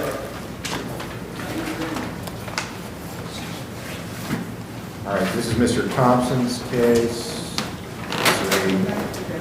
It's a Rule 4 hearing to Pickaway County. Yes. How do you want to? We're going to go ahead and waive extradition, but we'd also like jail to allow Ms. Seymour, I'm sorry, to call Lawrence County Recovery, where I think she's in residential, and see if they can help her with getting these, not them as a company, but help her get these fines paid up in Circle Road, so that this can all be dropped. This is all over $112.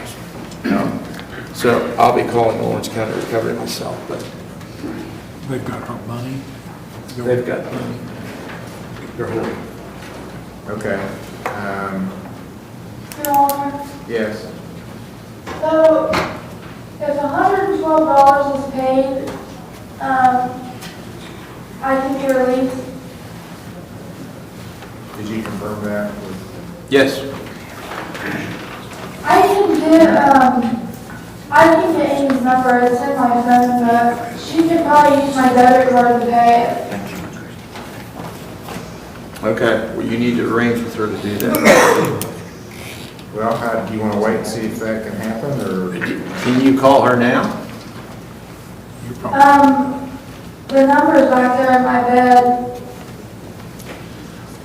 I think she needs a little bit of time to get this straightened out, so she needs to be able to call Lawrence County Recovery, and I'll call them at the same time.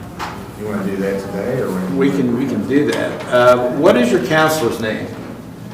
My case manager is Amy Pearson. She has like money that's put up for like towards me a car, and she can take the money out of that and pay it. Okay, let's recall it. Case will be recalled later in the docket.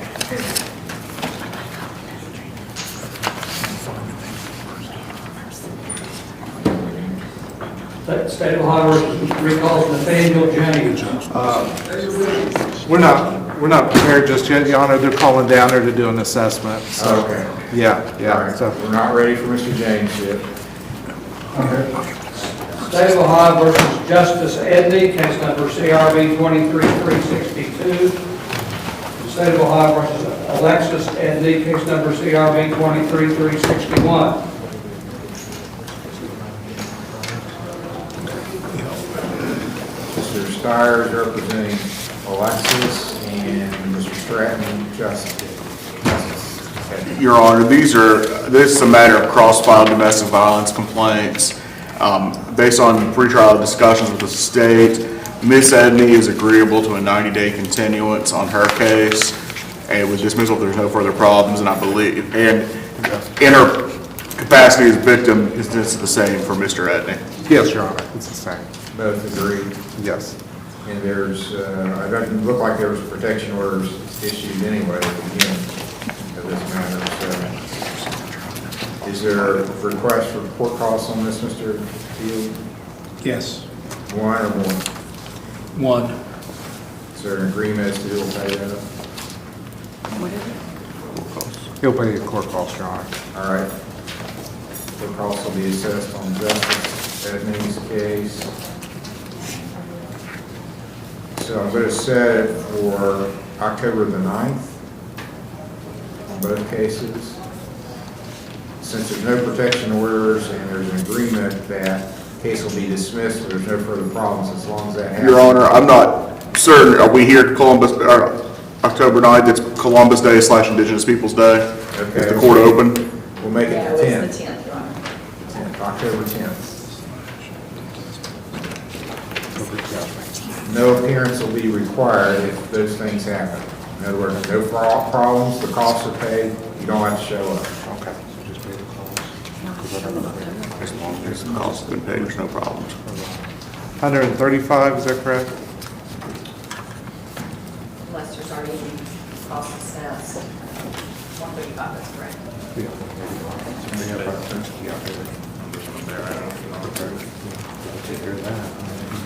Any questions? Nothing well from Ms. Edney anyway. Thank you. You're free to go. State of Ohio recalls Christopher R. Hale, case number CRB 2487.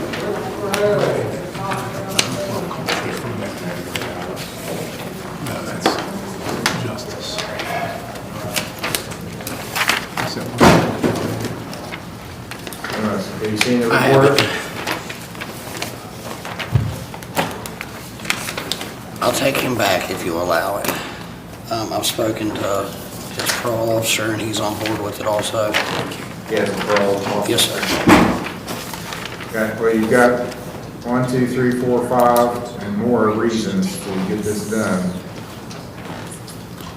Yes, sir. Remain with ankle monitor. Yes, sir. Now, have they not been trying to find you, or what's been going on with the folks tracking your ankle monitor? Okay, I want your order to go check in with Mr. Major. He'll probably have to get you re-engaged with him, I would think. I'll order you back into inpatient at RRS.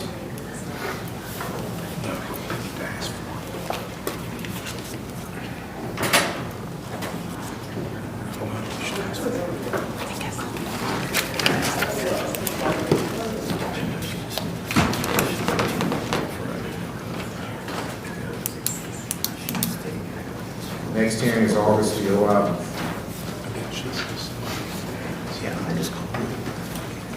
Do pre-call and review. Inpatient. Thank you, Your Honor. Needs to check in with Mr. Major. Yes. Thank you, Your Honor. You're welcome.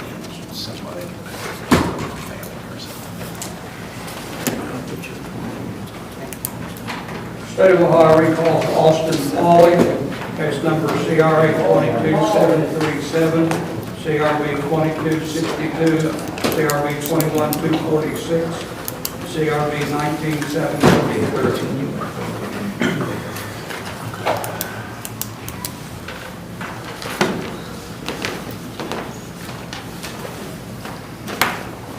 Okay, seen the result? No, I haven't. May I approach?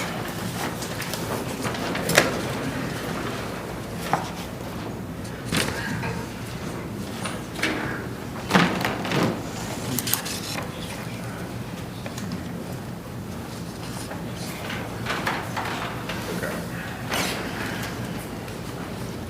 All right, so we've got you back on schedule.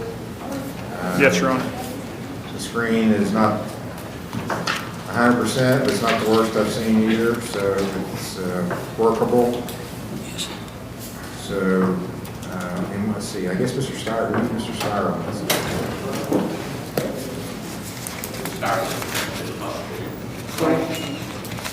Austin Paul.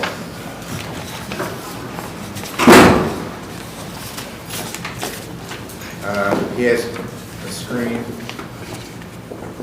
You want to see it? Yeah, please.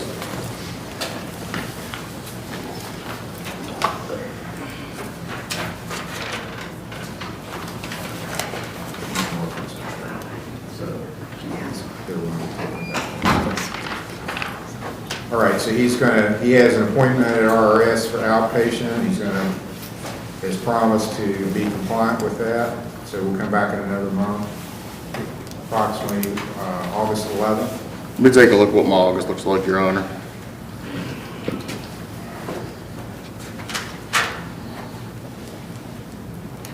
I'm available the 11th. August the 11th will be the next hearing. Thank you, Your Honor. You're welcome. Thank you, Your Honor. Thank you.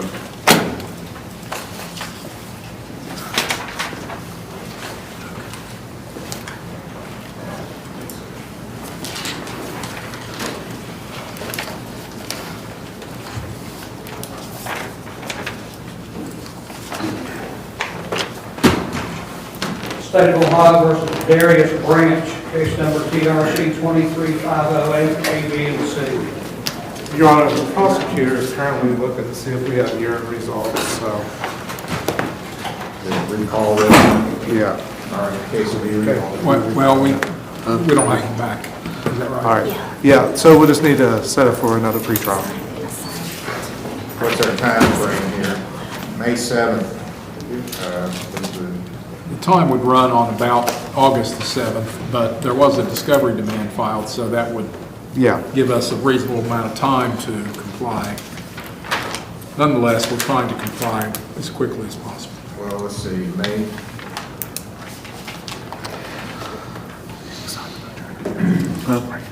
So we're around 10 weeks now, not quite 10 weeks. My mom's dementia. Should be coming pretty soon.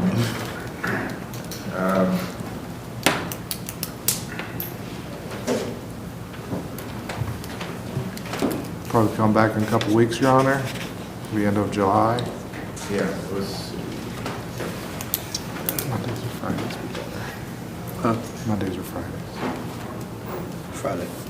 Do you have a preference? Yeah, he's going to be starting a new job, Your Honor. We prefer Fridays if possible.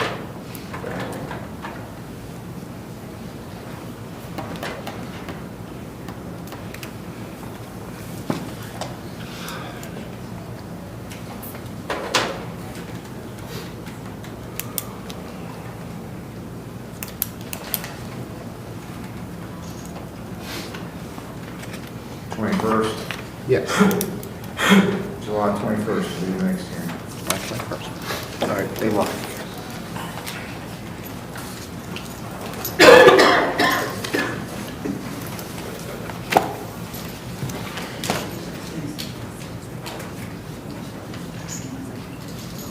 State of Ohio versus Cody Smith, case number CRB 23210. Cody Smith. Mr. Stratton's case.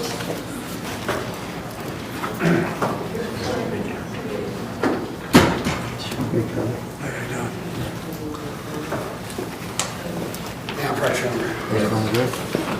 Yeah. For the most part.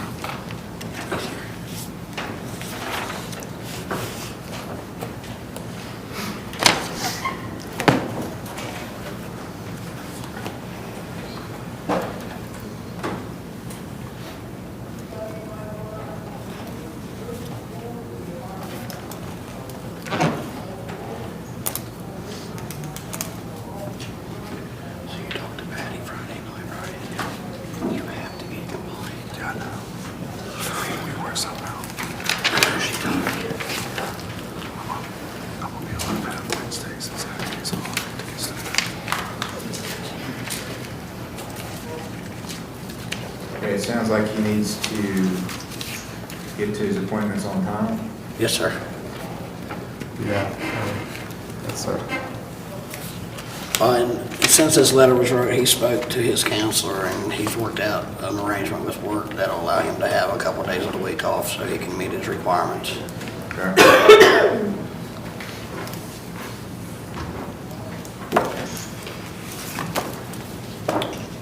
Continue for another month.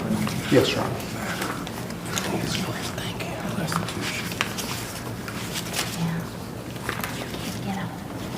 The 11th of August. Yes. That was from 2013. All right, thank you. Thank you, Your Honor. Thank you, Your Honor. Your Honor, there is another thing that I wanted to bring up that we might be able to resolve. I've got a file here from 2013, a TRD case that involved a failure to control and a damaged telephone pole, Frontier Communications. And in the past, we had addressed this, well, shoot, this is old as can be. I don't know whether it's been dismissed or not, but we wanted to dismiss it. There was a question about I don't that. have the file. What's the case number?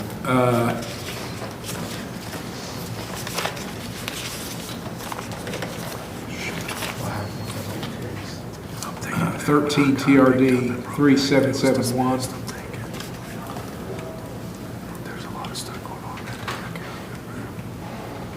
We believe it might have been dismissed, Your Honor. We might be mistaken on that.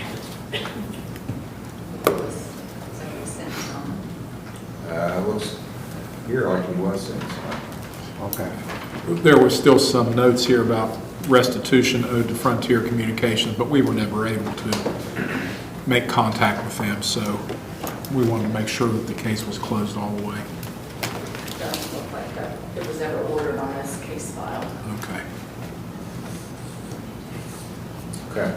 There is a 22, but I still it was on. Still owe some money on a 22 case number. 22/2099. Has a review hearing coming up July 24th. So you want to set this, I'll keep them on the same date or? Most likely, let's keep on the same date. Okay, let's change this one to July, that's two weeks, July 24th. Okay. He has a review that day on that OBI. Yeah, okay. Thank you, Your Honor. State of Ohio versus Jason Lindsay, case number CRB 202522. Jason Lindsay. Not checking.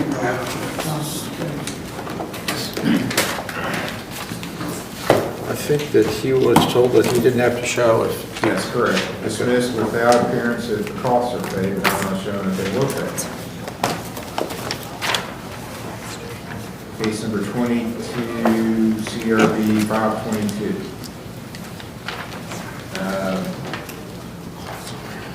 Have not been paid. 7 days on a warrant, please. Yes.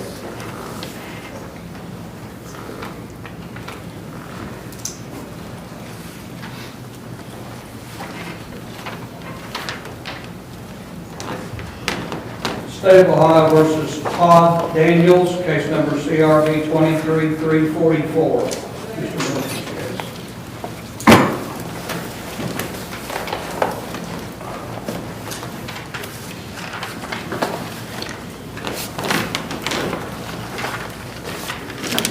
Mr. Morford's case, for free trial.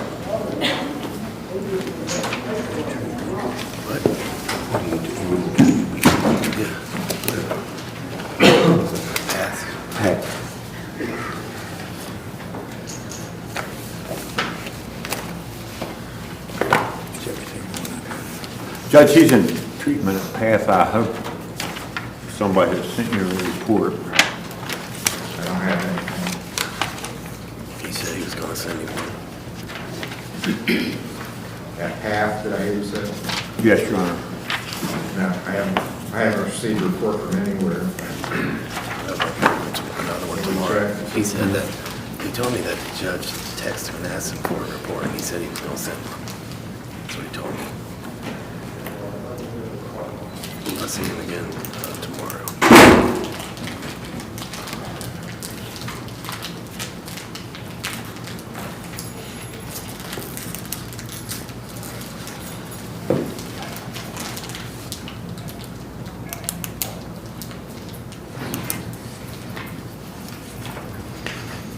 You want to recall it? I was going to ask you, Judge, if we recall it and ask him to call his counselor and. Yeah, and sometimes when they needed. text me, but I haven't got a text from them either.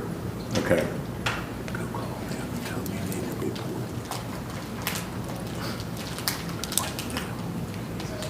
State of Ohio versus Christopher Lowe, case number CRA 23299. Excuse me, that's 23399. Christopher Lowe, did not check in, Your Honor.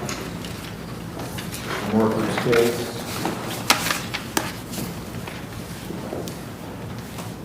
Okay, this was actually a Rule 4.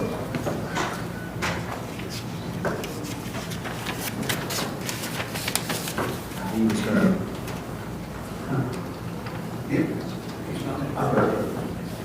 Let's see, I set bond at $1,500, which he said he could post. So he was supposed to turn himself in to Willoughby Municipal Court before today. That's like. Your Honor, if I may. Yes. They picked him up last week. Okay, he's been picked up by Lake County. Yes, sir. All right, case here can be dismissed. Thank you. Thank you, Judge.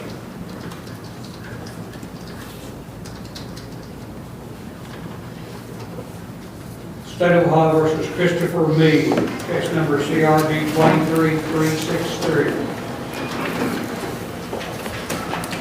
Mr. Morford's case set for free trial.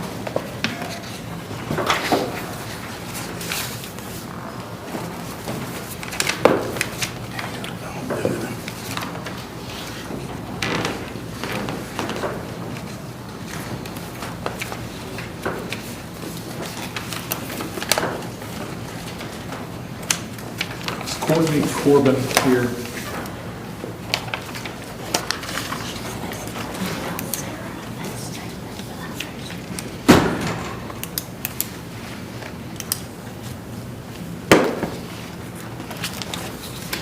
Your Honor, if it please the court, we had contact with the alleged victim, Courtney Corbin, and she expressed a desire for us to dismiss the charges, and she doesn't want a protection order.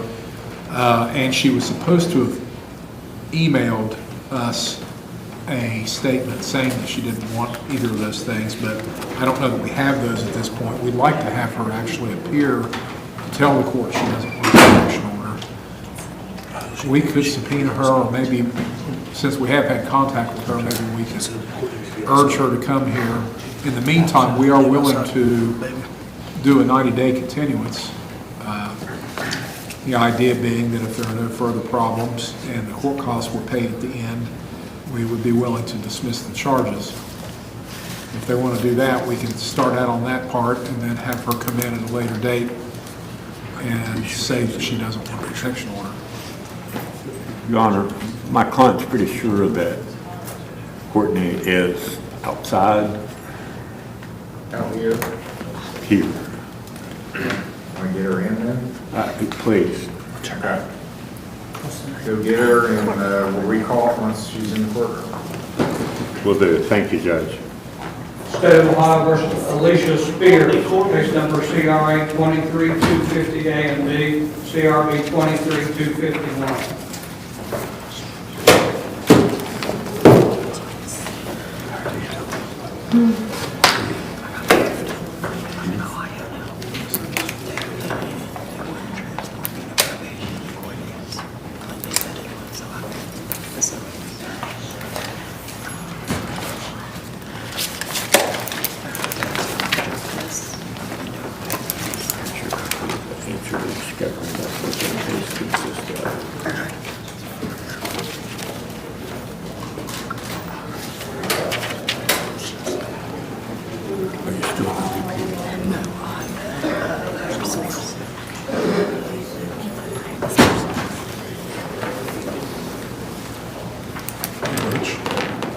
Who is this?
Judge, it appears that her problems in West Virginia have been resolved. Her probation officer there has placed her at Hope Shores. I think she's scheduled to undergo some sort of assessment here. She tells me her treatment now consists of both inpatient and outpatient.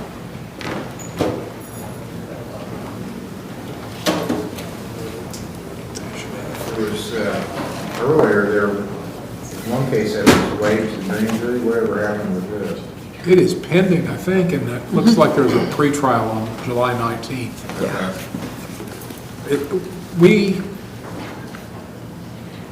We left this charge here because we were concerned about the gap between when her case would leave this court and be in common pleas court, if the theft charge went with the other charge. We wanted to make sure she got into treatment, and I forget the specifics of it. Am I completely wrong about that? I think That's right. What we would like to do is, if she wants to contest this charge, we'd be happy to have a trial, or if she wanted to plead guilty to it, we would be, if she spent some days in jail, we would be okay with considering that as, instead of community service. Just a theft charge, right?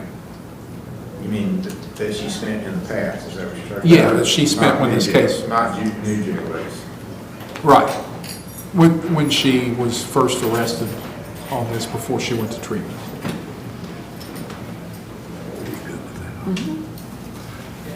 She's agreeable, Your Honor. How many days did she spend in jail? She's thinking around a month, Your Honor.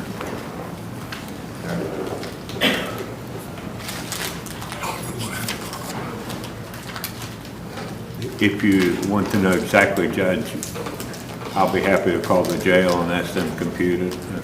Well, as long as you and the state agree, and it's going to be sentenced and then credit for time served, I don't see it makes any difference. Her first appearance in this court was on April 24th. Then on April 28th, she got an OR bond and GPS. And the charge arose on, when was it? April 23rd. So she spent 5 days in jail. I went back to jail after that, though, for this case. If she got credit for 5 days and that would stand in lieu of community service, we wouldn't oppose that. With the balance suspended. Yes.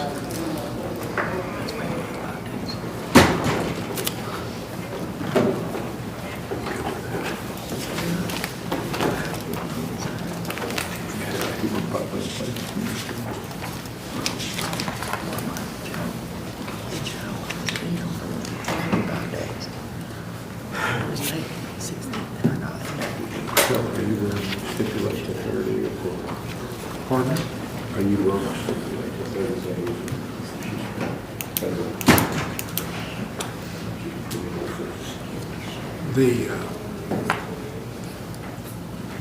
I don't care how many days we stipulate to. What I'd like to ask the court to do is just have, they ask about stipulating to 30 days served. I don't oppose that. It doesn't matter at this point. The more important thing at this point is her pending charge in common pleas court. And so she's going to have maybe some consequences from that also. All right. Mr. Morford. We're going to have a change of plea, Judge, and guilty. That's on 23-251, which is a misdemeanor theft at Walmart. Do you agree with that, Ms. Sickman? Yes. It's Spears. I'm sorry, the Spears now? Yeah. It was Sickman? Yeah. Okay. It is been changed to Spears. Anything you want to tell me before I finalize it?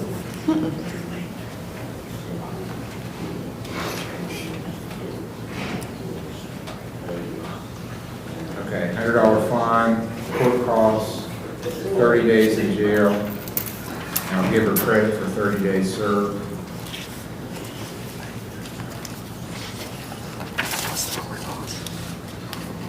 Stay out of Walmart stores. Review hearing September 21st. 9 a.m. She'll need to check in with Mr. Major. Thank you, Your Honor. You're welcome. Thank you. You're welcome.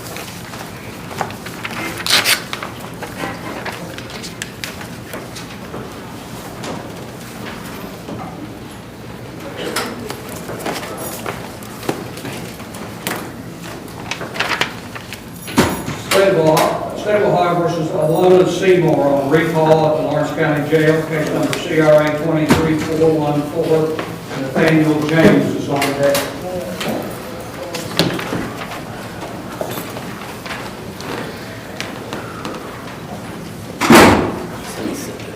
Lawrence Seymour, Mr. Thompson's case. I contacted Amy Pearson at Lawrence County Recovery, who is apparently going to call Alana and try to figure out how to get this paid up there. But I think we'll still go ahead and waive, because if it's not taken care of in a few days, then she'll be in a better position up there to take care of everything. Okay. And she can't post a bond, or? She doesn't have access to any funds.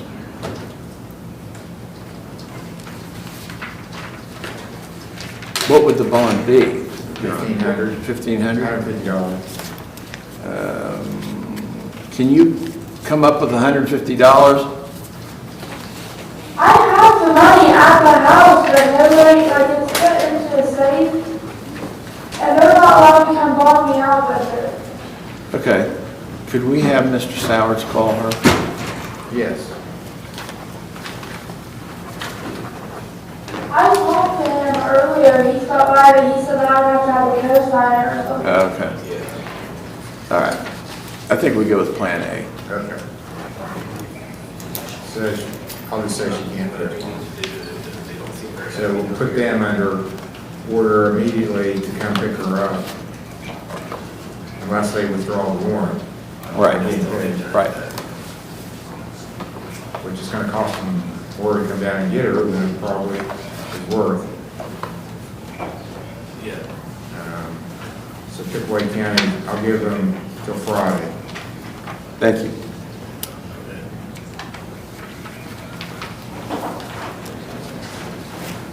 I'll call you, Alana. All right, That so we're done. is July the 14th. State of Ohio versus Nathaniel James at the Lawrence County Jail, case number CRB 23317. Your Honor, I believe that we could not get an assessment done because I've got to take some paper, we got to get some paperwork down for him to be able to sign the duty assessment. She didn't, the head clinician was not comfortable with doing an assessment legally over the phone. That wouldn't be the right way to do it. So she wanted to make sure that the paperwork got done first. But there's also some moving issues if you want. I guess today is a put out date on his eviction. But I don't know what the court wants to do about that. He does have a house full of stuff, so it's just not a few items. His ex-girlfriend's here in the back. She's indicated that. So I don't know where that leaves us, Your Honor, unless you want to see if he'll do outpatient, or if you definitely are inclined to be in there Friday. Just give me time till when, I know today's Monday, give me till next Friday to get my assessment done and everything set up for you. That way you can see that, I'm trying to take care of. That way I don't lose my stuff either. Mr. Hill. Your Honor, may we approach this real quick?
All right, I'm going to still release him only to RRG after they do an assessment. I think that's the best plan.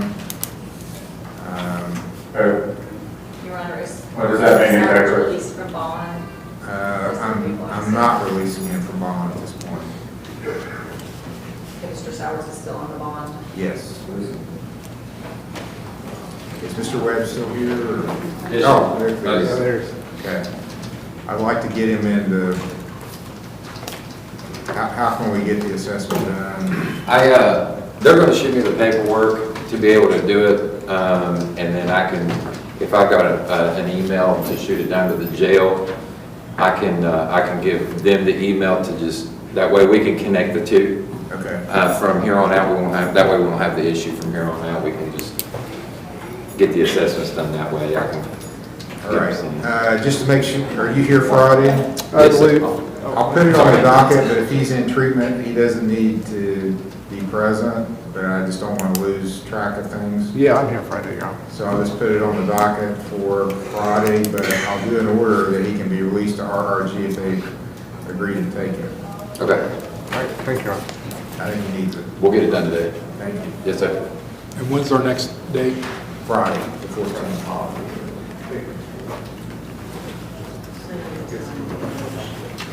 All right.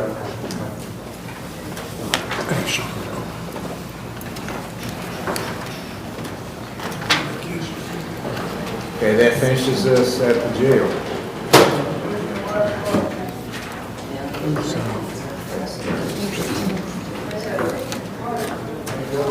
Central Highway calls Todd Daniels, case number CRB 23344. Mr. Morford's case, we're looking for a report from Pat. Judge, he's got one that was emailed to him. I asked him to email it to me. Let me see if I've gotten it yet.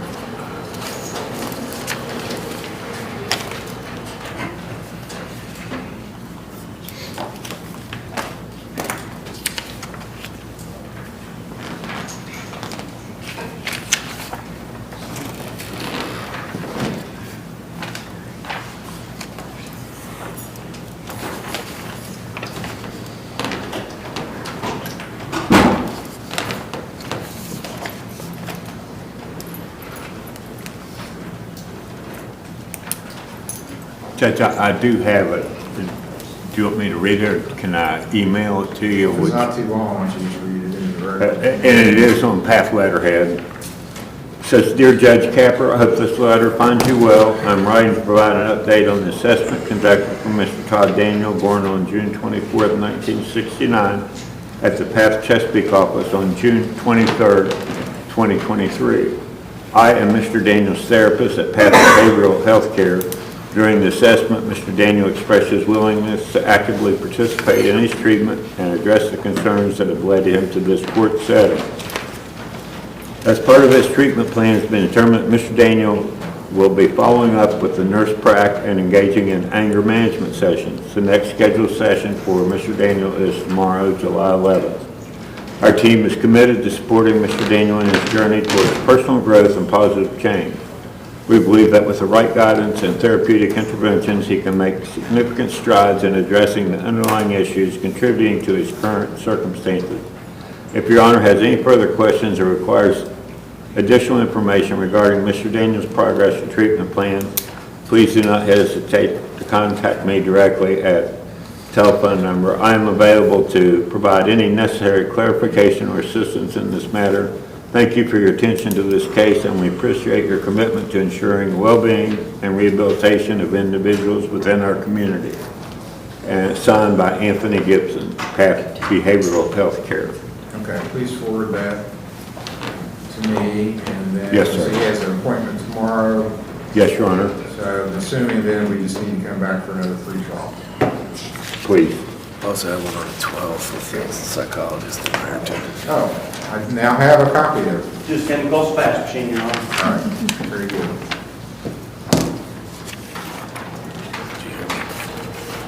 Also have an appointment at 12. Mr. Morford, do you have a preferred date? I don't judge, I'm pretty much cleared out my trials here. August 11th.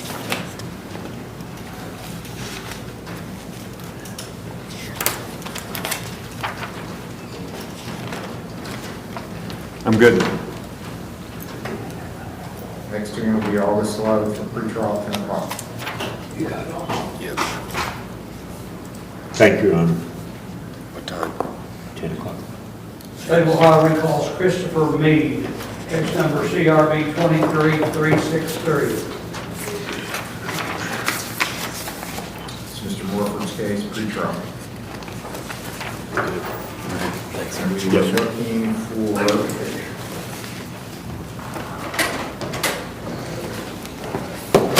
Corbin.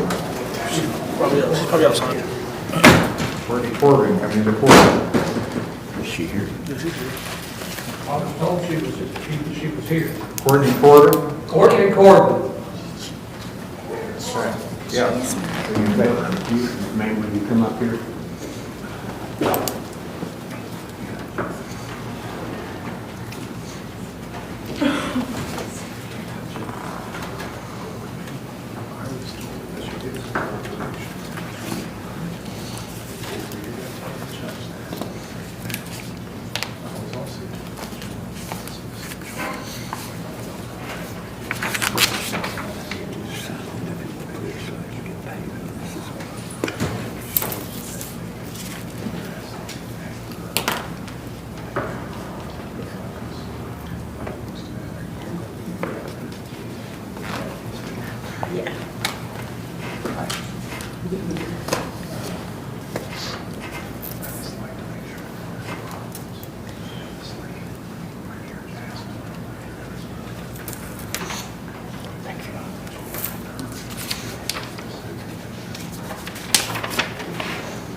Your Honor, spoken with Courtney Corbin, and she does not wish to have a protection order. I think she'll tell the court that. And also, she wants us to dismiss the charge, but I explained to her that anytime a situation like this gets far enough that it comes before the court, we consider it to be pretty serious and in need of our attention for a while. I asked her if there was any need for anger counseling or substance abuse counseling, and she said that there weren't those kinds of problems. So as far as we know, we don't have that as an issue. However, we believe that this is appropriate for a continuance of about 90 days to make sure that there aren't any further problems before we would agree to dismiss the charge later on with the payment of court costs.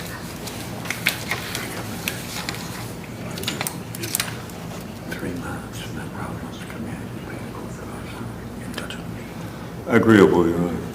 Okay, I'm going to continue to October the 10th. Now, that's a Tuesday, not a Monday, because of Columbus Day. We dismissed then. There's no further problems, and the court costs have been paid. And she does not wish a protection order. Okay. Because there had been one issued, so nobody forced you to say this, ma'am. This is something you're saying on your own free will. Okay, I'll drop the protection order at your request.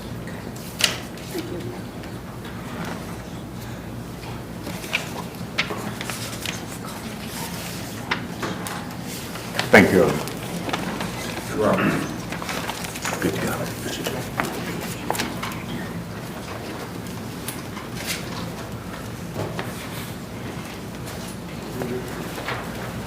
State of Ohio versus Brian Combs, case number TRC 21-2129, A, B, and C, and CRA 21-592, A and B. Let it roll. Here, Your Honor.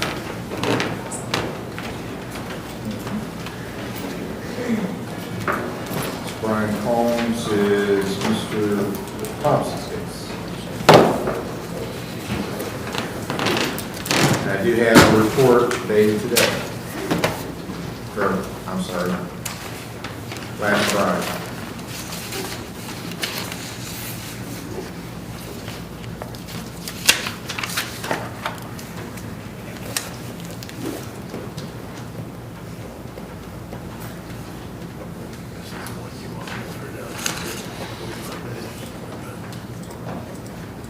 It's a good report from OEPs, and he's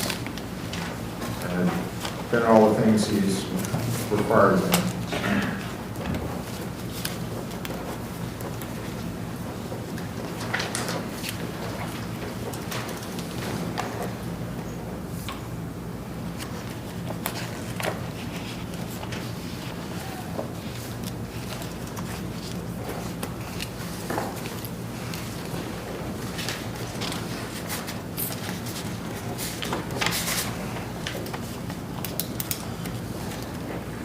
Okay.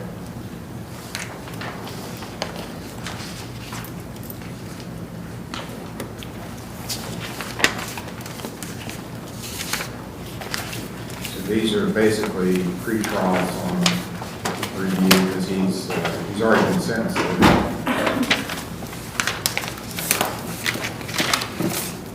CRA 21,592, So, yeah, the felony is still pending. We just kept that pending with the idea that it'll be dismissed eventually. So, I don't know if we're ready to do that, Mr. Field. Well, the last sentence, first of all, it's commendable how well Mr. Combs has done. In his appearance, it's just like he's a different man. So I hope he feels that way inside his mind too, because he's done very well. And we've spent a lot of time since September of 2021 helping him along and him helping himself along. If it weren't for this last sentence, it says making progress towards therapeutic goals, meaning to me that maybe they're not done making sure that he's finished their program. We'd like to have another report in the not too distant future. And at this point, it may be that Mr. Combs is going to continue to use the services of counselors like OVP even after the case is over. Oh, yeah, I'll be there for foreseeable future. I mean, I'll taper down eventually, but not in the near future. So I think it's appropriate to move it out to another date. All right. We gave you quite a bit of leeway this last time. It was about almost 3 months before you came back. So let's do something similar this time and go into the fall. About October the 23rd. Yes, sir. Okay, October 23rd will be his next hearing. That's a Monday.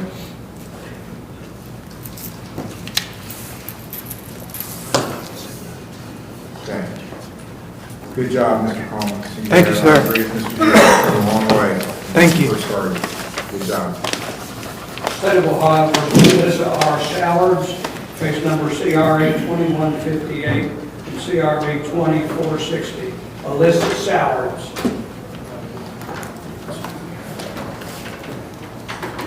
This is Mr. Thompson's case, Alyssa Sowards.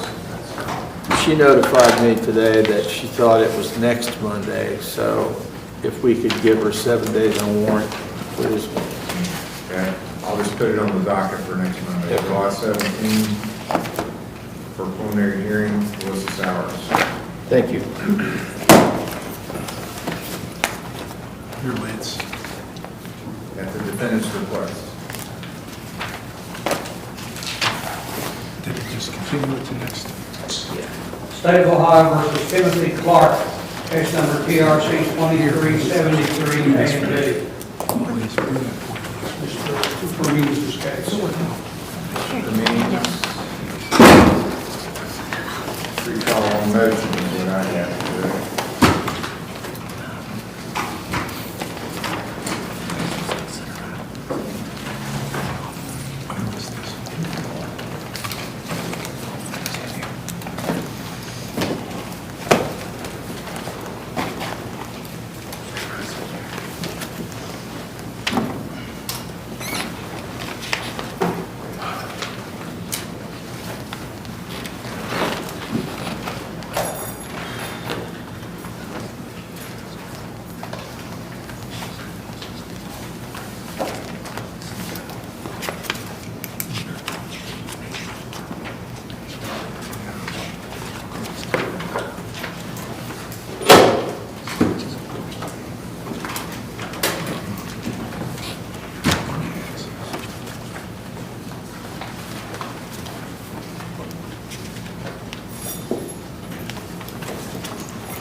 May we approach, Your Honor?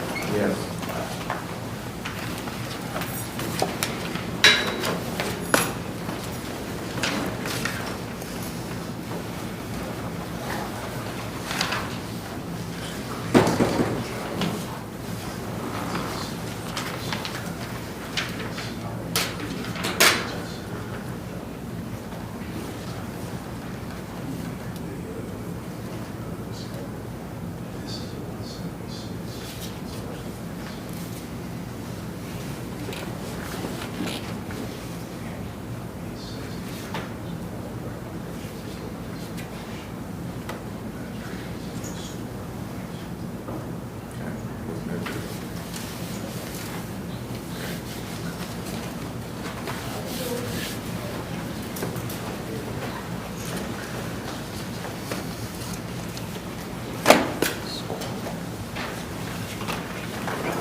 Your Honor, based upon the pretrial discussions at the bench, my client would enter change his plea to no contest, but stipulate the facts sufficient for finding. Is that correct, Mr. Carter? Yes, Your Honor. So, it's been represented to me that you're willing to agree have an assessment for substance use for counseling and participate and do that counseling as it's set up for you as a term of your probation. Is that correct? Yes, Your Honor. So that'll be maybe in lieu of the driving intervention program. We'll see how he does. I mean, I would be willing to waive that if he does, if it's more intensive than a 3-day program. And you're a Kentucky resident? Yes, Your Honor. So how do you pay for medical services currently?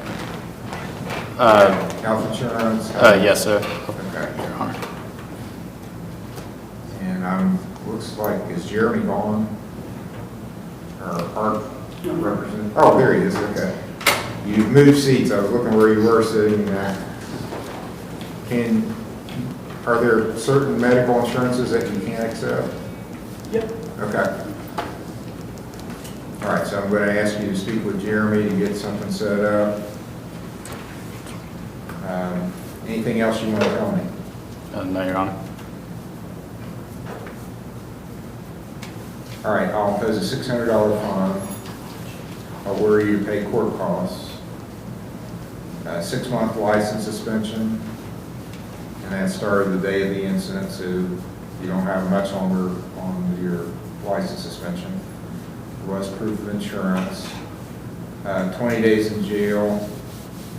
And I'm going to suspend all that on the condition that you do the assessment and treatment as recommended by ARC, Addiction Recovery Care. They'll do the assessment.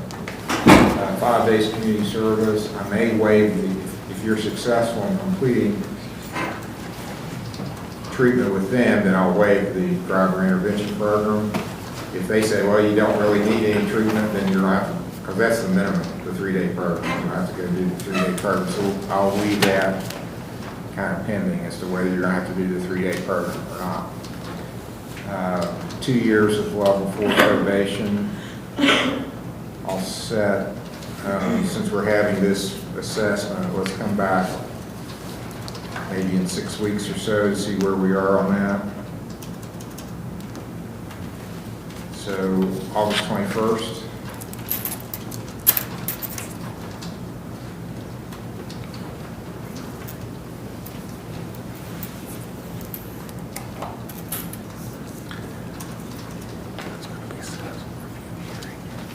That'll be your first review hearing, August 21st at 9 a.m. On the lane violation, I'll impose a $10 fine.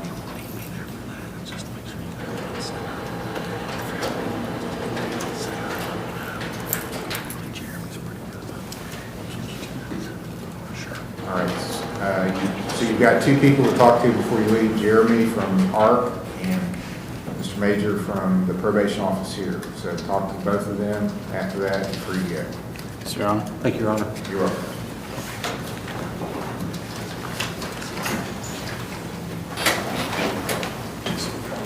State of Ohio versus Joyce Ferguson, case number TRC 2345 A and B.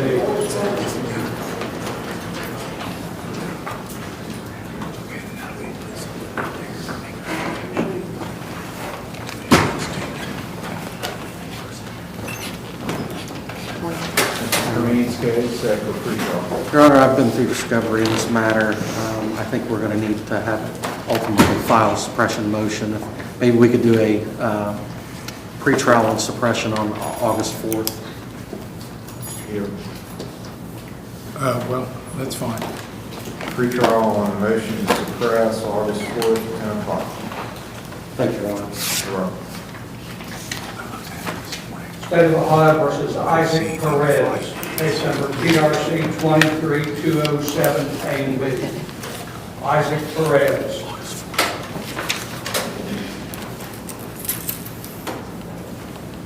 Mr. Permeen's case set for pretrial. I'll check in.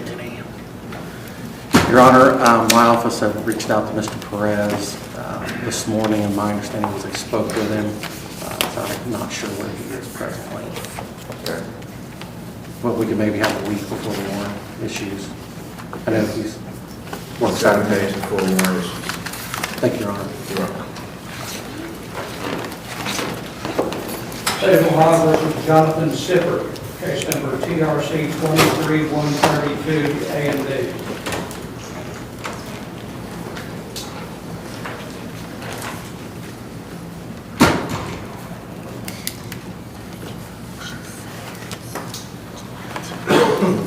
Your Honor, I haven't had an opportunity to speak with Mr. Hill about this matter, but I've received discovery, I've gone through the videos. There is a period of time in the body cam video that a lengthy period of time where the audio cuts out that I think may be important. There were two other officers on the scene, Trooper White and Trooper Martin. And so I would request, I believe probably Trooper Martin's body cam footage, I believe he was with Trooper Beam at that time. So we could request his and maybe also come back on August 4th to give time to accomplish that. Okay. How long will that take to obtain? Well, it shouldn't take till August 4th. I mean, we'll make the request as soon as possible. But you want a pretrial then? That'd be fine. And for the record, I don't think there was anything nefarious going on. It seemed that Trooper Beam was having some technical issues, because when the audio kicked back on, you hear him discussing technical issues that are going on with his radio and some of his equipment. But I think that would solve and give us that missing piece of the case. All right. August 4th will be the next hearing, 10 o'clock. Thank you, Your Honor. State of Ohio versus Tyler K. Todd, case number CRA 2359 and TRC 2382B.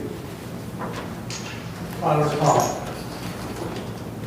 Did not check in. Mr. Permeen's case. Thank you, Your Honor. Your Honor, Mr. Todd was here working. He lives in Texas, Beaumont, Texas. We discussed him doing some treatment.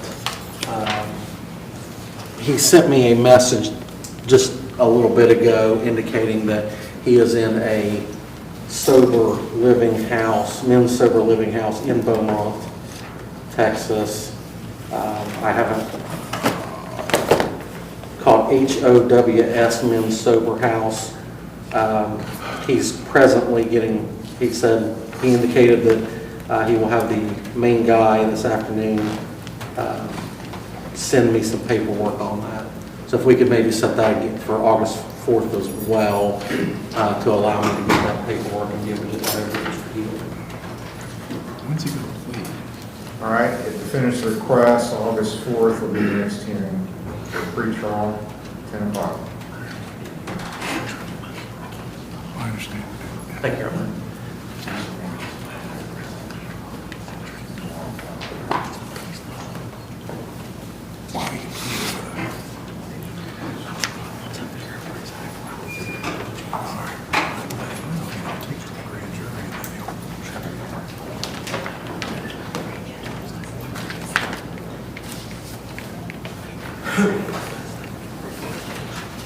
State of Ohio versus David Wynn, case number TRC 222648, A and B.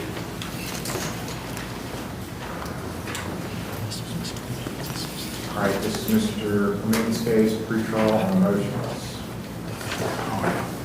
I mean, let's have a pre-trial on that motion at least. I don't know that I agree with what you're saying, but at least I want to look at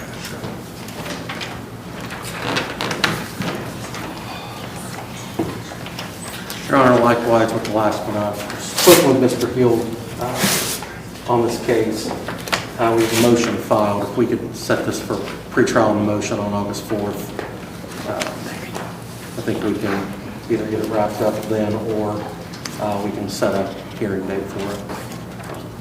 August 4th will be pretrial on motion, 10 o'clock. Thank you, Your Honor. State of Ohio versus Jeremy D. Jenkins, case number CRA 22816, CRB 22817, CRD 224781, A, B, and C.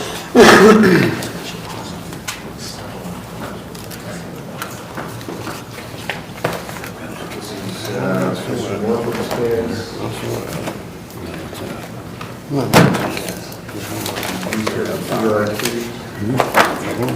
Been terminated from the program, Your Honor. And then I'm going to jump. He's completed or not completed? No, when we were here originally, when he signed up for services with me, I think it was on May 26th, he reported to me that he was doing outpatient services and receiving MAT from an online program.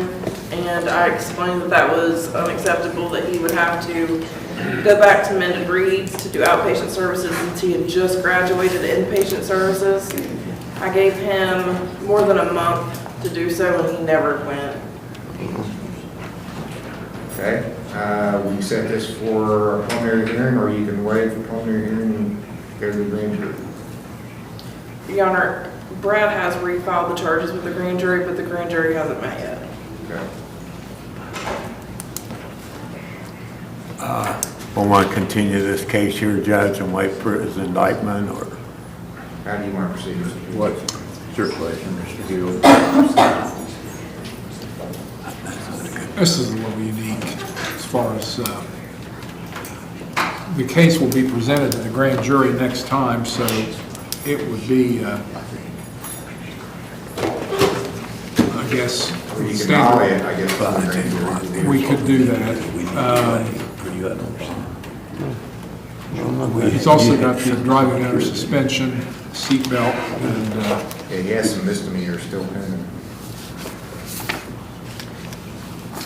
You didn't sign on here. it couldn't hurt Mr. Jenkins if he, even though the case is going to the grand jury, for him to get himself in a genuine, committed way into treatment, so that when he makes it to the grand jury, he's already in a good situation where he's not risking going to prison. Yeah, well, what did happen? I'm sorry, go ahead. I didn't mean to cut you off. Well, if he, we could continue the case here also, and then nolly it once the case is indicted. In the meantime, have him, if he wants to go to treatment, because we still have the misdemeanor cases pending here. He still has traffic cases pending that are driving under suspension. You don't want to go straight? Safety valve, fictitious registration. There's And more to treatment. also possession of controlled substance, which was youth and older. So those are still pending here.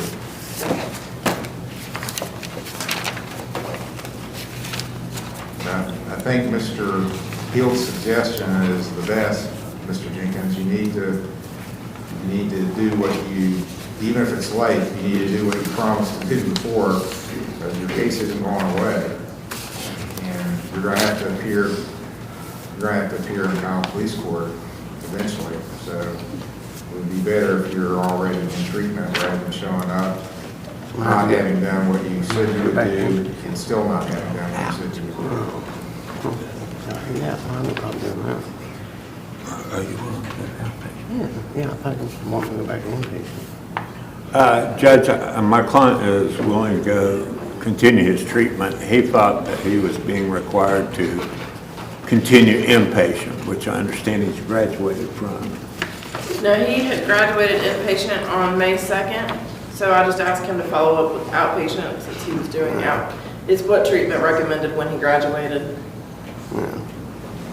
Do you not remember Minute Reed's recommending you do this after you graduate? Are you willing to do that? Yes. He indicates a willingness, Your Honor, to follow Minute Reed's recommendations following graduation from inpatient. Well, what do you want to do about the misdemeanors? He's got a misdemeanor possession charge and 3 traffic charges, which are driving under suspension, safety belt, and fictitious registration.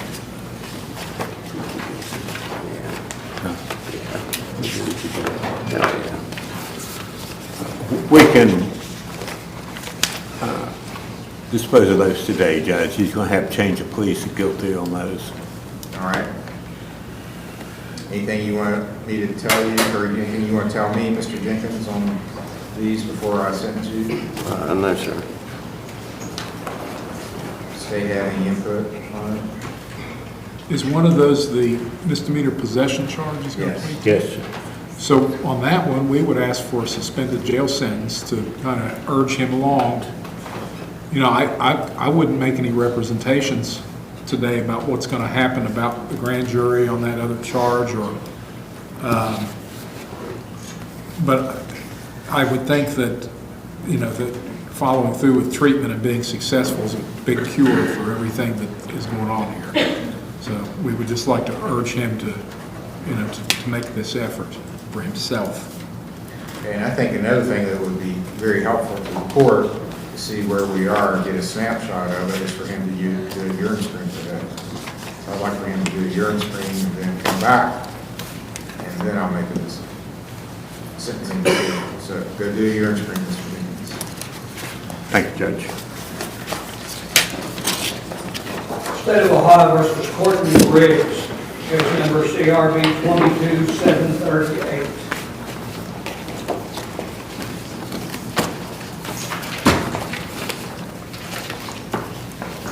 This is Mr. Ashworth's case where he is special prosecutor, and Lisa Scott is representing the defendant. She's attended by Blue Jeans and is present for that. So, Mr. Ashworth, you're in person. Yes, sir. It's good to see you. Yes, good to see you too, Your Honor. Thank you. Ryan Ashworth on behalf of the state of Ohio. So, have counsel discussed this case or got anything? Recently, actually on the way down here, I received the initial letter from the Word House on the evaluation that Mrs. Riggs went through recently. On it, it suggests some counseling and some other issues that she can, from my understanding from the letter, looks like she is available to her. I haven't had a conversation with them yet, I just got the letter. We're set for trial in August, so I'd like to keep that date and see if we can't resolve it based on the information in the letter, but like I said, Your Honor, I haven't had time to process it yet. Ms. Scott, any input you have? Yes, Your Honor. That email that I heard today also contained a letter from her current treatment provider, which is the Land of Ocean Treatment Center, and said that she is completely compliant with the treatment that was recommended from the Word House. So I included both the evaluation and the treatment compliance letter. Okay. Well, if there's nothing available to her, Your Honor, I'll talk to the victim, but we'll just try the case then. All right, well. I'm sorry. If there's nothing available to her from the workhouse, then we will set the case for trial. I mean, there's no alternative resolution to it. If she's already done everything and she's still acting this way, so we'll try the case.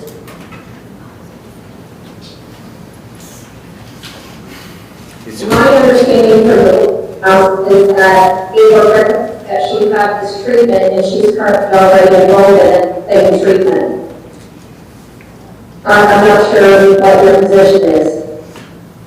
I think it's pretty clear. I'd like to set this for a trial to determine whether she's guilty of the charge. If there's a resolution to be had between now and then we'll reach it, Your Honor. Okay, it's But current. I believe the discussion we had is for her to get the evaluation, and based on the evaluation, she received the treatment that was recommended, and that is exactly what she's doing. So I'm not sure what the issue is. Every time I come here, they have something new for me. I'm on the way down here today, I get a new letter. The thing's set for trial, Your Honor, and it'll resolve one way or the other. Okay. And that's, I don't think we need to discuss it in front of open court. All right, it's set for trial on August 28th at noon. If the state and the defendant can't reach an agreement, then we'll have a trial that day. So today, it's obviously you all aren't agreeing on things. So if this is still the state of things on August 28th at noon, I'll swear in some witnesses, I'll hear the testimony, and then I'll make a decision whether the charge is proved or not proved, and we'll go from there. So I'm assuming you all can continue to talk if you wish, or not. That's not my, I don't get in there and make the lawyers do anything in particular. But if you wish to talk and resolve it short of a trial, you may do so and suggest that to the court. Otherwise, at this point, we'll just have a trial on August 28th. Thank you, Your Honor. Anything else? No, sir. All right, thank you.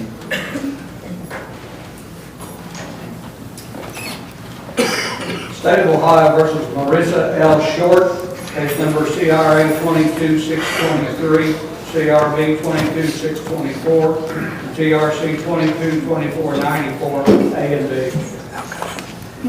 This is Mr. Morford's case. It's for preliminary hearing. And pre-trial. May I approach, Your Honor? Yes.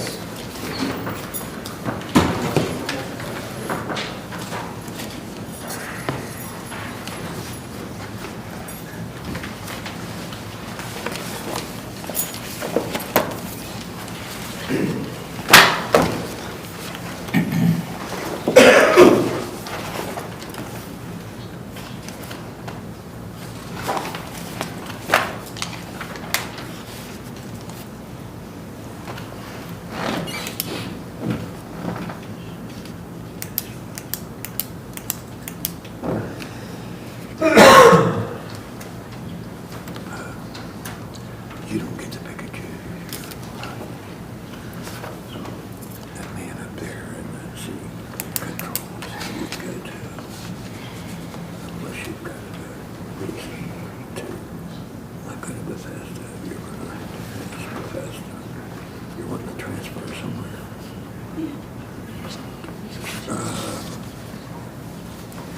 I don't think the facts are going to prove that it is any difference in distance or time.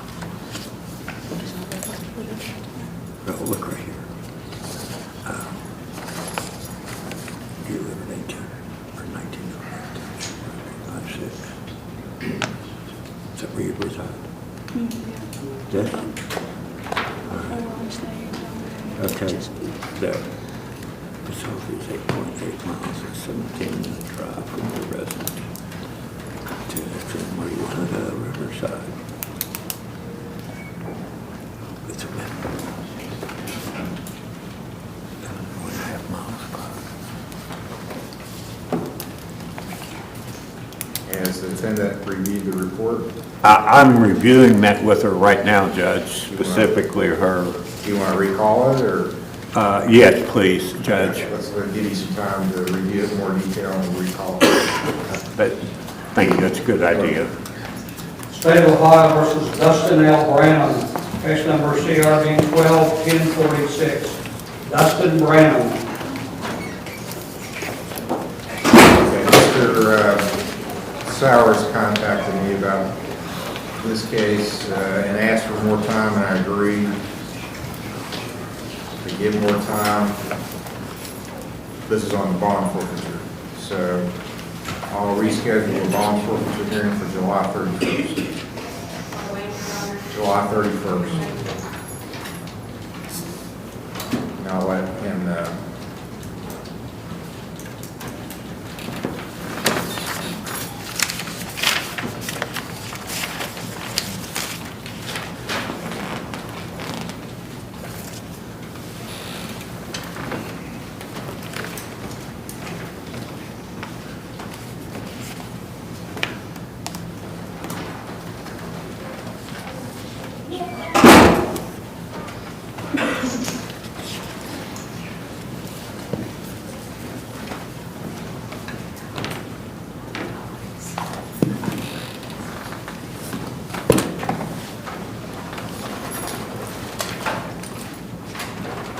State of Ohio versus Ryan D. Johnson, case number TRC 23-317, A and B.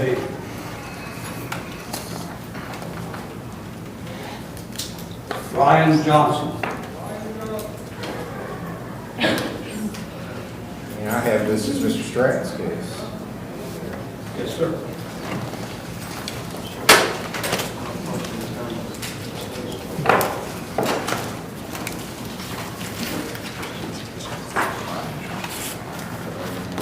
Ryan Johnson.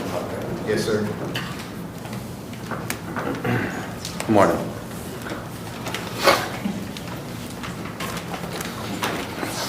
Hey, how's it going? Good.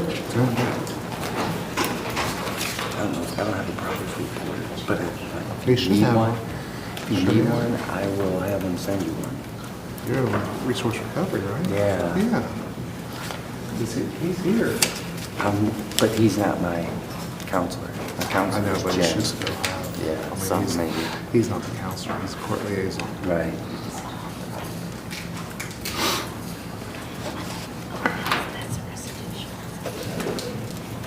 Did he ship proof of insurance?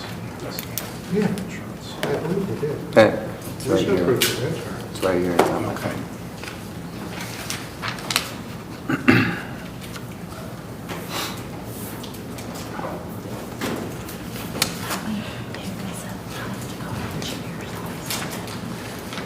Council, look at this letter from OSP, and I don't think it's ever been addressed, so we need to address that.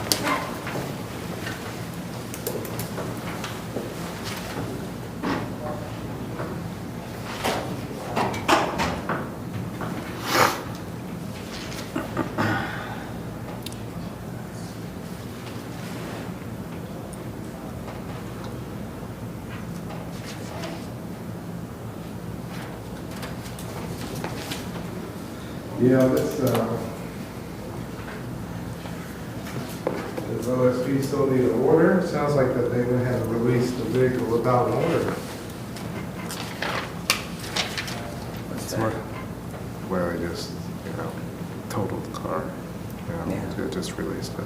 We can do that on the record, Your Honor, if you want to just, I mean, it's I our. do have a letter from Department of Public Safety saying that the statewide patrol, I know I've done everything. they we're supposed to declined do. any forfeiture interest in the vehicle, even though it could be considered a third offense, right? Because it was damaged. Yeah. Well, Your Honor, we have no problem just agreeing to that, to the release of the vehicle. Yes. Yeah, we already forfeited it. Well, I know, but they apparently don't have an order that shows that, but I'm sure we can put that in the, in an order through here, or is that a special order that we need, or?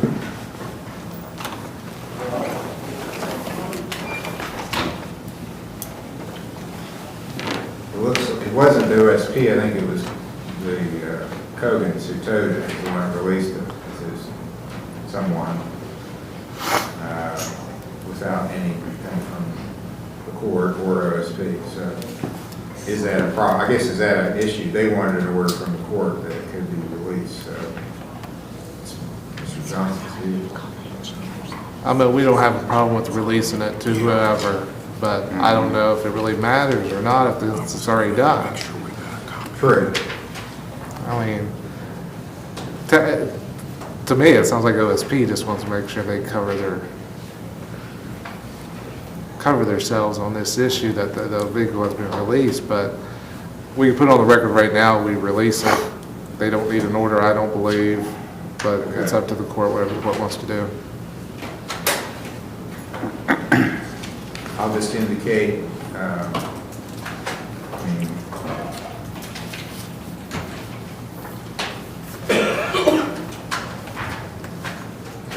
they should approach the prosecutor. The prosecutor is their lawyer.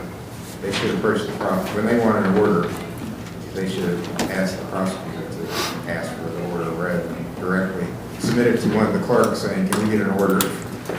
But I don't have a problem writing up an order, and it would say something like, the Highway Patrol having determined that they have no interest in the vehicle because of the damage, they decline to forfeit it, and it's therefore returned to the defendant, something like that. And we can sign that order. And the defendant doesn't want it either? Yeah, we can approve that order. Okay, you can put that in there then. Maybe Also- that will clear up somebody's file. Also, Your Honor, we've got a letter from the Lawrence County engineer about damage to a guardrail. But it's I don't know if we've addressed that already, but apparently Mr. Johnson had insurance, so we need to make that connection and make sure the engineer knows. My insurance said that they would pay for it, but I have the insurance on my phone, and I'll just have to go to the clerks after this and have them download it or however they do it. Well, let's see, was it shown on the citation?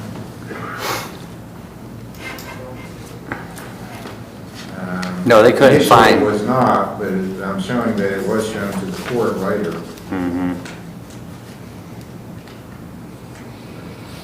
Yeah, they couldn't find it. And it's actually in the file. A copy of his ID card is in the file. Oh, so I don't have to do that today? You do not. It's already been done. Good. I thought it had, but when you asked last time for the insurance, I'm like, I might as well go find it. Yeah. So he said he's getting treatment at RRG. Yes, Your Honor, we do not have a letter, but I thought Mr. Webb was here. Would have a letter. He's not your counselor, but No. No, but He's a liaison. Liaison, so he should have a. Your Honor, could I see that letter from the Highway Patrol? Sure. There's actually one from the fire department, public safety, and one from the highway patrol. I mean, if I have to, I'll just have my counselor Wednesday throw one out, because I see him on Wednesdays. Yeah, I thought Mr. Webb would have. I don't know. Apparently, Mr. Webb, he's not here anymore. He might have went down to jail to get Mr. James paperwork straightened out, so.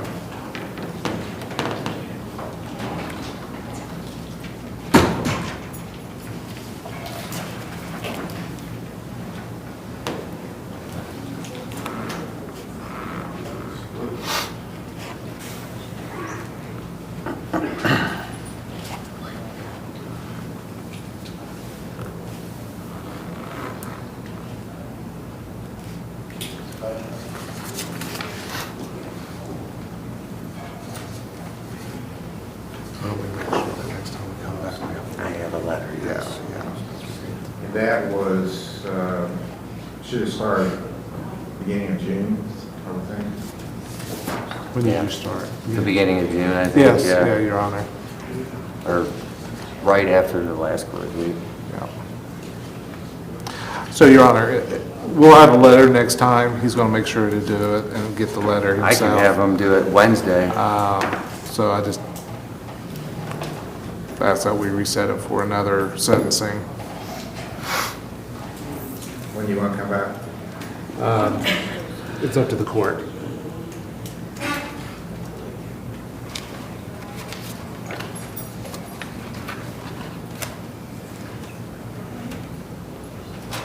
Okay, I did get a response from Mr. Webb, says he's having that looked up now as far as the report.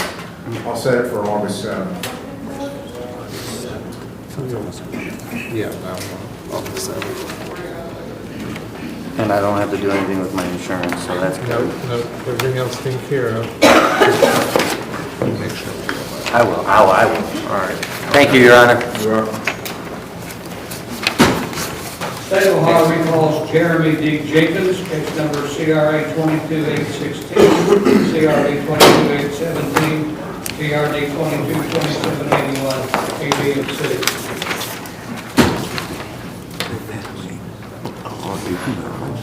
Benzos, MDMA, and You see it? Here. Yes.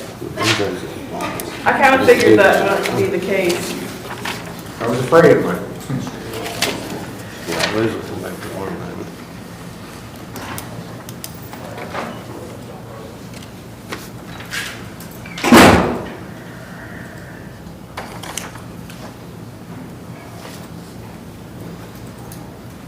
I have seen it, Judge. I've gone over it with Mr. Jenkins.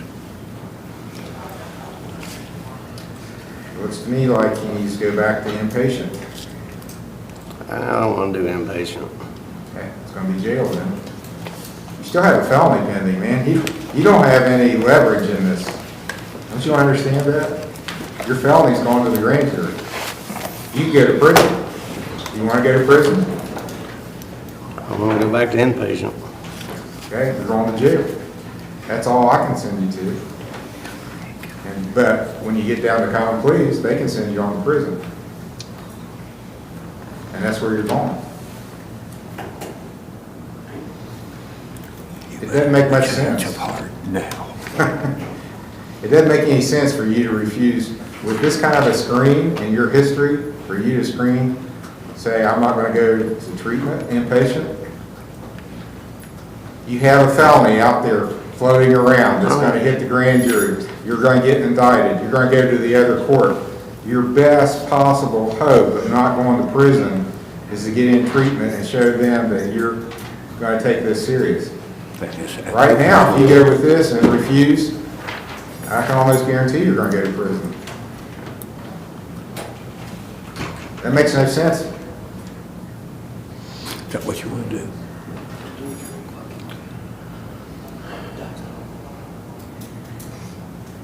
Yeah. You're going back to inpatient? I guess. Well, I wouldn't. He did pretty good before when he was inpatient, I think. You did. But once he got out, he made bad decisions. That happens. I think, Judge, he's had a change of heart. Okay. You should, because what you were telling me, you were refusing to go inpatient just makes no sense. And I'm just going to lock you out if that's what you want to do. I'll check back in. He'll check back into inpatient, Your Honor. Okay, where was he before? He was with Mended Reeds. Do we know if they would take him, or They should. I can step out in the hallway and call. why don't you, can you do that? And let's Yep. recall. Let's see what's available, and we'll recall you. Thank you, Your Honor. In order not to leave the courthouse. Go out there.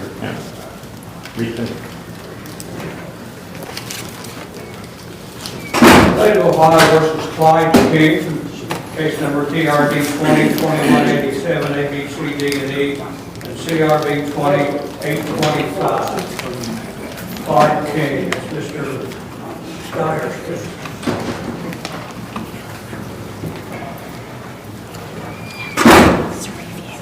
Your Honor, if I may, on 6/9, he was ordered to be here, on 6/10, he was here.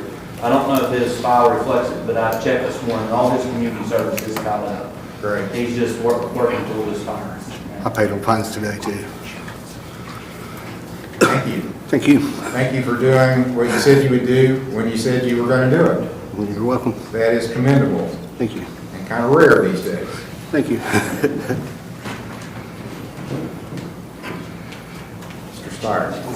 Where does, you know where that leaves us in terms of, I just pay him. if he's Right, but if he's finished on, what's left on fines, you know that, Your Honor? 6 something.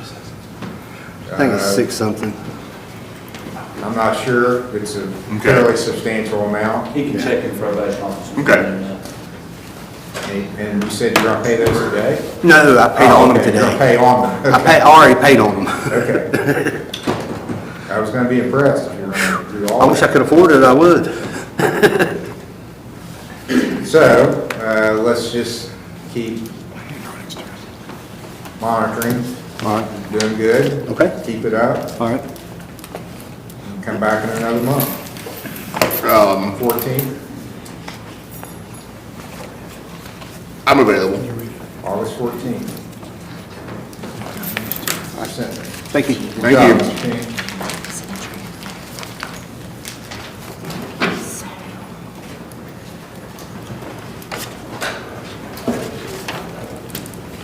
State of Ohio versus Heather Chin, case number PRD 201711 A and B, PRD 201761 A and B, PRD 201086 A and B.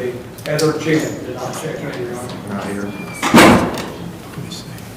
Okay. She's got 7 days before warranty.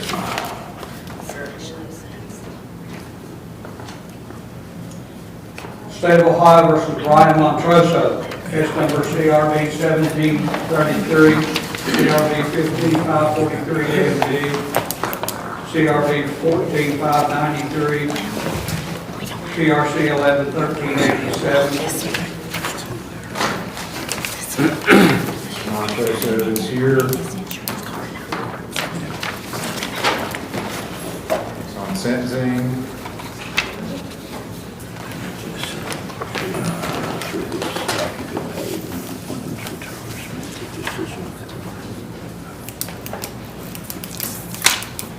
You did anything on your case today, Mr. Montroso? I have money to pay on it, How much? 30. And you're staying out of trouble? Okay. It's getting easier to do, isn't it? Yeah. You're like me, you're getting a little long in the tooth. So it makes it easier to stay out of trouble. Thank you. August 14th, Okay, thank you. you're welcome. See the clerk. Thank you, Your Honor. You're welcome.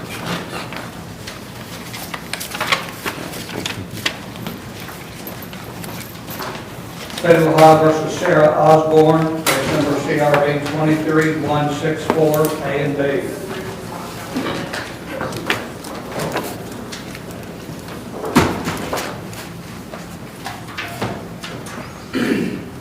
Mr. Morford's set for sentencing, looking for children's services. We have received a new update from Children's Services as of today, and Ms. Osborne is being compliant with the case plan that was prescribed to her by Children's Services in order to regain custody of her children. So what we had discussed previously, because she did plead to the charge back on June the 9th, was that as long as she was successful in following through with Children's Services and getting her children back, that we would be willing to look at a suspended jail sentence. So the prospect of jail is a motivating, hopefully, a motivating thing for her. So we're okay with continuing it on, letting her continue in her case plan with Children's Services. Mr. Morford? No objection, Judge. August 18th. That's good hearing, Your Honor. Next hearing will be August 18th, sentencing.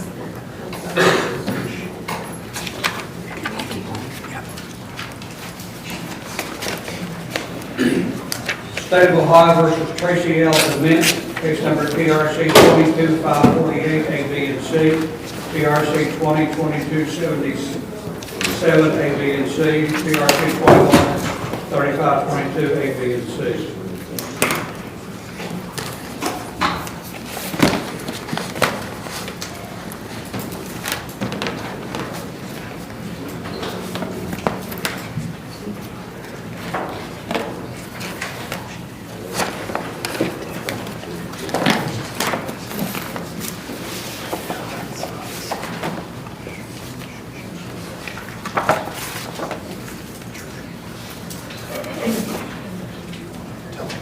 thought you were going to Bethesda.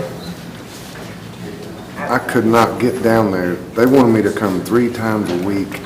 I've got a ride to the Infinity. I just could not make it to that place. I had went initially, but I just couldn't keep getting rides all the way to Iron.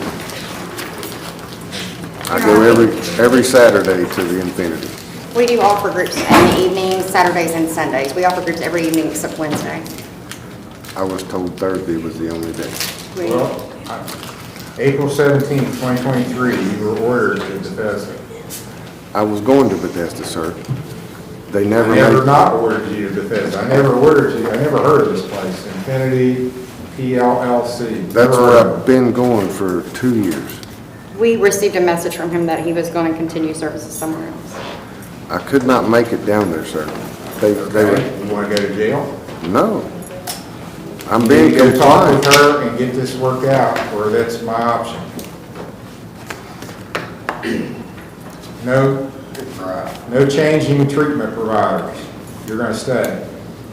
Go talk it out and come back. I'll go there, but it's just I'm gonna have to find a ride. Go talk, what'd I say? Go talk and come back.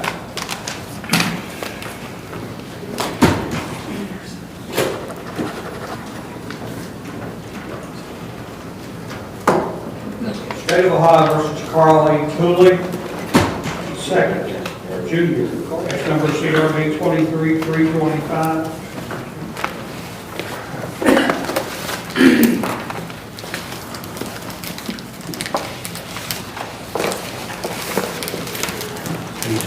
Severe county recovery. How are you doing? I'm good, thank you.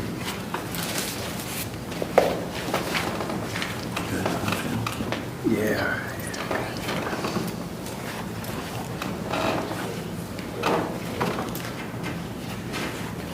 It's a very good report. He currently has an ankle monitor on him, and I made a note that I would look at removing that today. What's the thinking on that? I know he wants it off, what's everybody else think?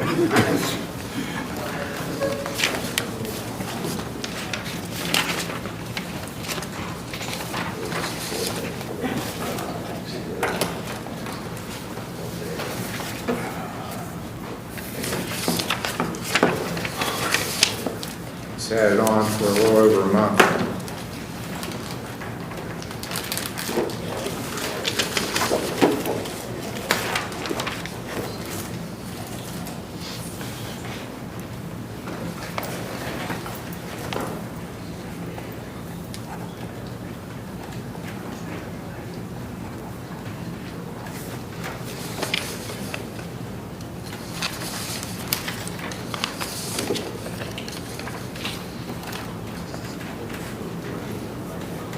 What's the agency think?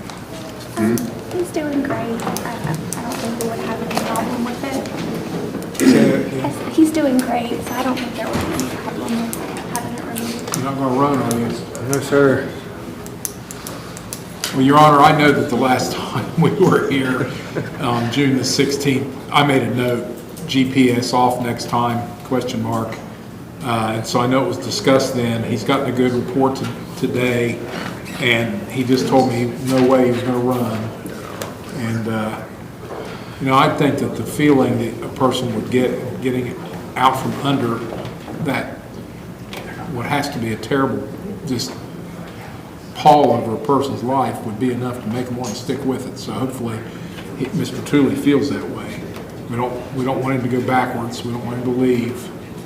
So we're okay with the monitor coming off today.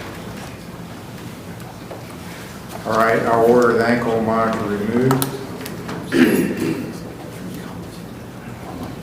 And go see Mr. Major in the probation office and get that done. And then we'll set another hearing July 18th.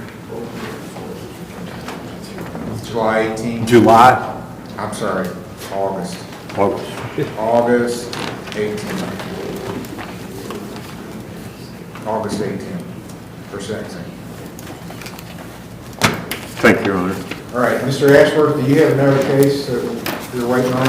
Yes, Your Honor, we are here on Christy Starcher. Christy Starcher. That State of Ohio versus Christie Starcher. Mr. Kermeen's case. Waiting to go to- We've reached a resolution on this case.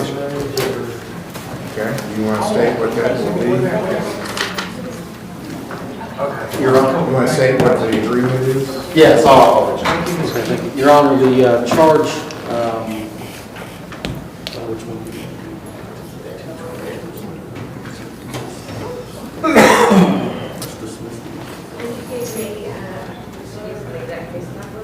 23302. A and B. Your Honor, part of the resolution, the M4 domestic would be dismissed, and the M1 domestic would be amended to 29-1711, disorderly conduct as an M4. And with that, I believe that the state's asking for 5 days to be suspended, $150 fine and court costs.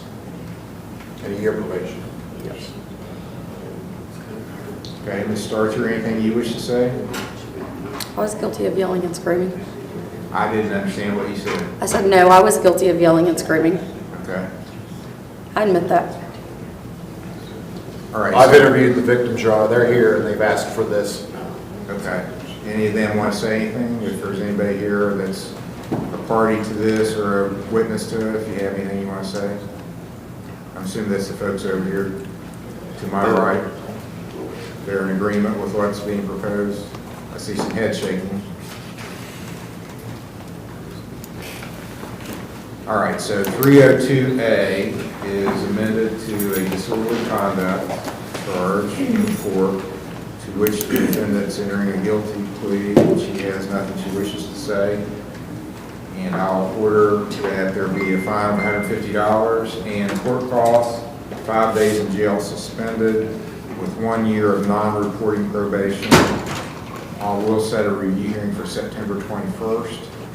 You don't have to appear then if your fines and costs are paid, and there's been no further problems. The B case will be dismissed. 302B is dismissed. Thank you, Your Honor. Thank you, Your Honor. You're welcome. Thanks for having me. I'm out. Thanks for coming. She'll need to go check in with probation.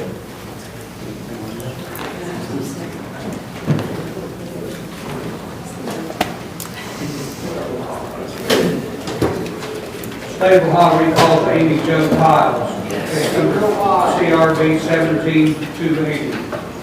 This was a review where Ms. Piles was not here this morning. I'm sorry. I got called into work at 4 a.m. I couldn't make it on time. I'm so sorry. Okay. I'll cancel the warrant. You are here now. Gary hasn't called me yet.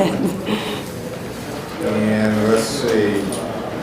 Have you done anything on your case today? I can't pay until I'm done, but I will.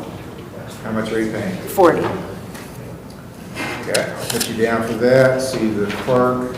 I'll set your next hearing for August the 14th. All right. Thank you so much. I'm sorry I was late.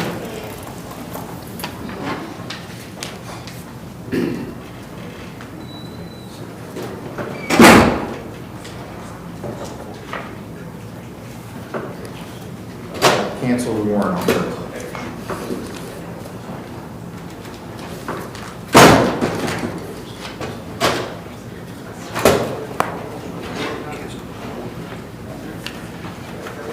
State of Ohio recalls Marissa L. Short.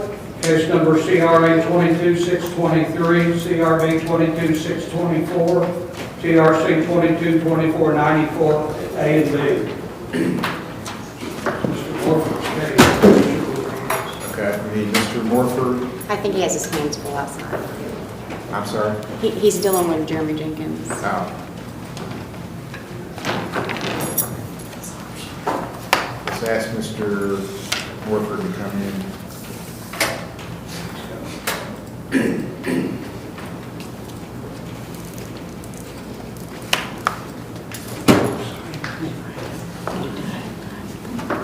Yes, I'm sorry, I'm not sure. Yes, Your Honor. You did? Okay. How do you want to proceed?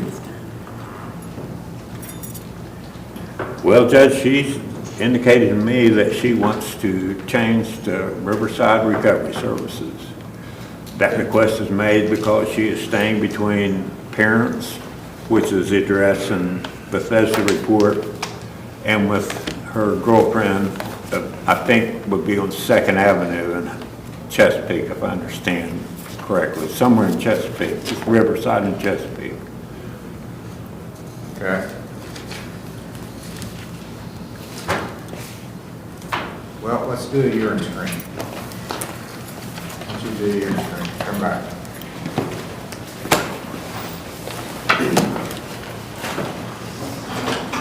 Tracy Matt, that's yours too. State of Ohio recalls Tracy DeWitt, case number TRC 22-548, A, B, and C, TRC 20-2272, A, B, and C, and TRC 21-3522.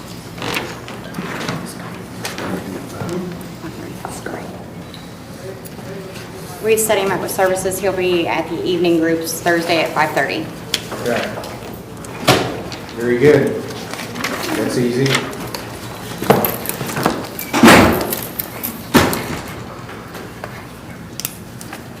August 28th. I'm pretty sure I'm good then, Judge.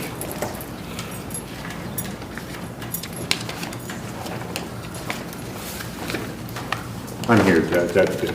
August 28th, sentencing, 10 o'clock. Thank you, Your Honor. You're welcome. State of Ohio recalls Jeremy Jenkins, case number CRA 22-816, CRB 22-817, CRD 22-2781, A, B, and C.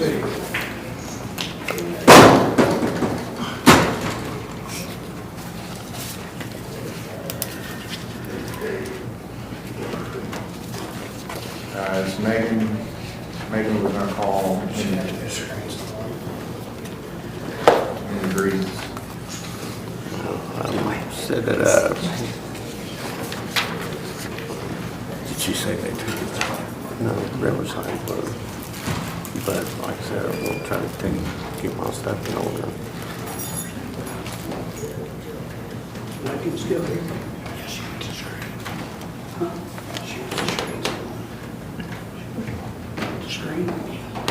Oh, she's doing the screen. Okay. Well, do you know what she found out in Minneries? Yeah, Minneries is not, they don't have a bed. Only place does is Riverside. But I've got 2 animals at home. I live by myself. Is there a chance I'd be able to have one day at least to get clothes and get somebody to take my animals? I mean, I've never not showed up for you guys. Mr. Hill, Well, animals mean a lot more than stuff. are these dogs or? Yes. Okay, well. And then plus I'll need to get my clothes and stuff. You're gonna get both then if it's a dog. Oh, if it's a cat. Cats can take care of themselves. That's correct. That's why I like them. They're not dependent. So I guess my question to Mr. Jenkins is where are they gonna go anyway? Who are you gonna have keep them? If my cousin doesn't take them, my brother will. Okay. And can those things be arranged by just a telephone call? I still need to get my clothes and stuff. I think that the agency might be able to help you a little bit to do that. I mean, you're gonna have to have clothes to wear. I think I'm right about that. Yes, about that? You'll take him by? How do you do that? I can have a staff member take him out there. Another issue is he's got a vehicle that's parked out back. I can't have him taking a vehicle to our facility. Okay. Where do you live, Mr. Jenkins? Ironton. In the city? Yes. On Walnut. If I could just have one day, I'd come back. I mean, I've never not showed up for you guys. Okay, I want you to report, you know where to go to? No. I'll give him the address. Report 9 a.m. in the morning? Yes, sir. This is, and I don't know if it's dawning on you, but you're in a bad spot. I mean, you finish treatment with the inpatient, but then your case went to the QRT team and they were gonna follow you, and you didn't do what you were supposed to, then when you come in here, you lit this screen up, and you still have that felony out there. The felony did not go away. It's still there, and because you went to QRT, now it's going directly to the grand jury. So you are going to leave this court, one way or the other, to the common police court, where they can send you to prison. Do you understand that? Yeah. So if you go in there with a bad record, they are going to send you to prison. I can't, when you were here, that's the beauty of this. If you go to treatment here and do well and get your case dismissed eventually, I couldn't send you to prison if I wanted to. But I can put you in the county jail for a long time. Yeah, I wouldn't imagine it'd be a short stay. Well, I don't want to do that. I want you to get, and you've proven before that you can do this. But what you haven't proven is that you can do it on your own without somebody watching over you. You've made, once you got out from under, or got out on your own, you obviously have made some bad decisions. All right? Yeah. So we got to figure out how to get you beyond that point where this is going to become part of who you are, what you're going to do. Or, with what's out there in the community now, and that's fentanyl. Highest overdose death rate last year ever in the United States. 110,000 people died. Twice as many people died in 1 year than died in the whole Vietnam War over how many years was that? 10 years? That's a lot of people. And a big portion, percentage-wise, we have a lot of them here because fentanyl is saturated this whole area. So what that does is the risk is higher for you. You go out and use now because you don't know what you're getting. Somebody says, well, here's some meth, or here's an OxyContin. You don't know what it is. It could have, even if it looks like a pill that came from a pharmacy, it could be fake. It could just be fentanyl. And people are dying from that. So this is serious business.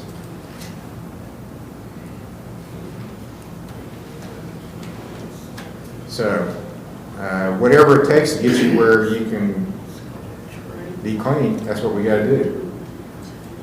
It's life and death. It's your life. Your life is the one we're talking about. You got kids? I have 2 kids. How old are they? 12 and 15, or 11 and 15. The best thing you can possibly do for your kids is get clean and stay clean. I know you want to be with them now on a more regular basis, but this is far more important that you get clean than you be out there living around them and using. Because if you use, you know what? The odds of them using just went up. That's not something I'm just making up. There are studies that show that. So if you want to raise the chances that your kids are going to use substances, use them yourself. Set that example for them. You don't want that, do you? Okay. You got a lot of reasons to get clean.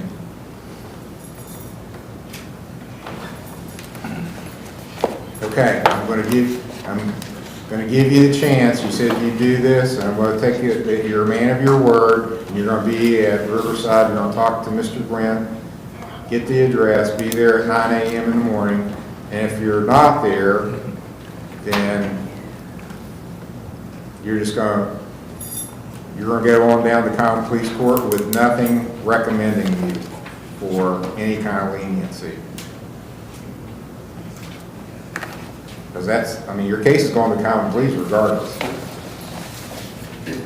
actually, you're gonna have a couple strikes against you, and they're not gonna Yeah, so extend that opportunity. both for your case legally and for you personally, the best thing you can do is get clean. So I'm going to fairly short lease so I can make sure you're doing what you're supposed to. So let's just set it for a hearing next week, next Monday. I want to know where you are. So I'm setting it for a hearing then. And what I want here then is that you're at RRS doing what you're supposed to do. Okay. Please don't. Talk to Bobby. We'll see you in a week. Thank you, Your Honor. You're welcome. State of Ohio recalls Marisha Short, case number CRA 22-623, CRB 22-624, CRC 22-2494, A to Z. May I approach, Your Honor? Yes.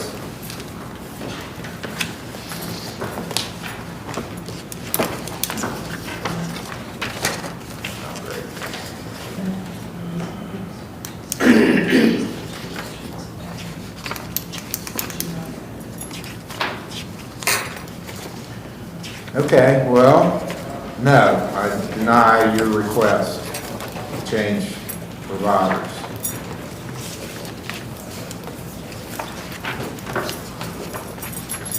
And I'm not sure you shouldn't go back to inpatient.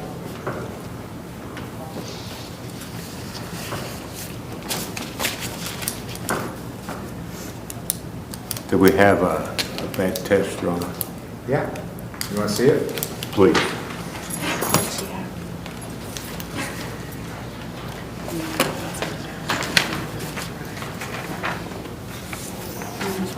Thank you, Your Honor.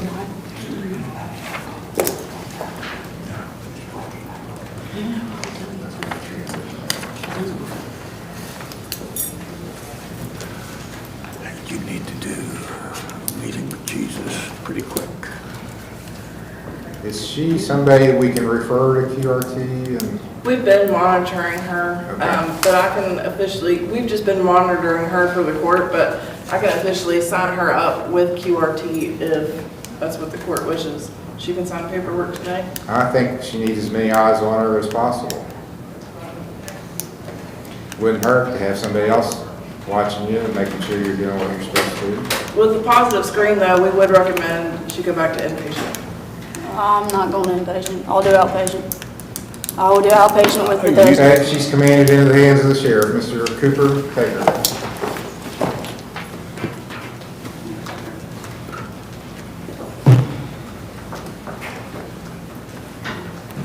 State of Ohio versus Caleb Langdon, case number CRA 23-322, CRB 23-333, GRD 23-672, A, B, C, and D. May I approach, Your Honor? Yes.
Well, Mr. Langdon is before the court because I get a report, he basically helped mount a mutiny at Bethesda over the weekend,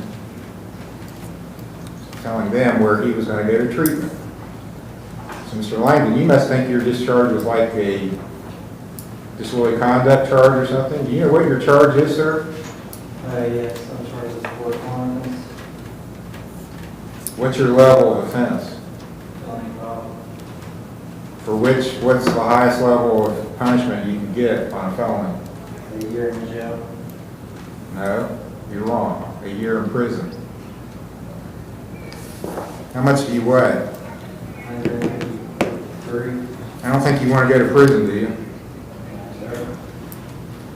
You think you're in charge at the treatment facility? No, I've just had a lot of problems here.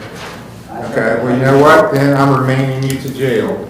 I'll set your preliminary hearing for 1 week from today, July 17th.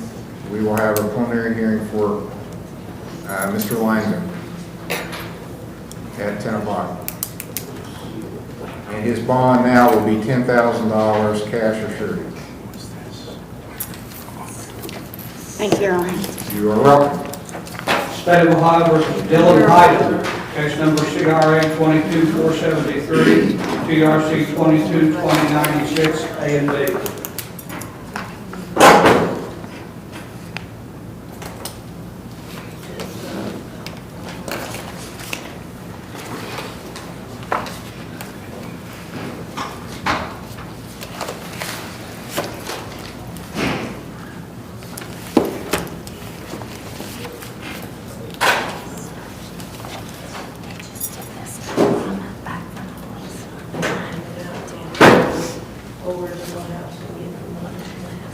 Okay, so what happened with Mr. Hyden? Apparently, Mr. Hyden had some conversations that he was going to leave and go to Southern Hope as well. He did not act on those, not like the other ones did. So I'm not for sure. I want to stay where I'm at, to be honest. I've even told, what's his name, Austin, on my way here, I was like, He does a really good job most of the time, but I just need them to understand that it's not, it's like they're calling the shots on me. You are not running the facility. You are not making the decisions. I will not going to stand for mutiny of sending someone to treatment and then they're going to call another provider and say, come pick me up. It's not going to happen.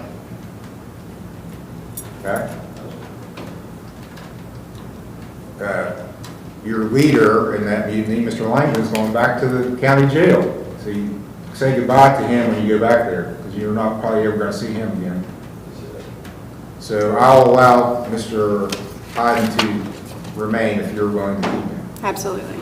Okay, you're to remain at Bethesda. Your next hearing was already scheduled for July 24th. I'll see you then, hopefully with a good report. Thank you, Your Honor. State of Ohio versus Brandon G. Helton, case number TRD 213585 A and B, CRD 2318, TRD 213053 A and B.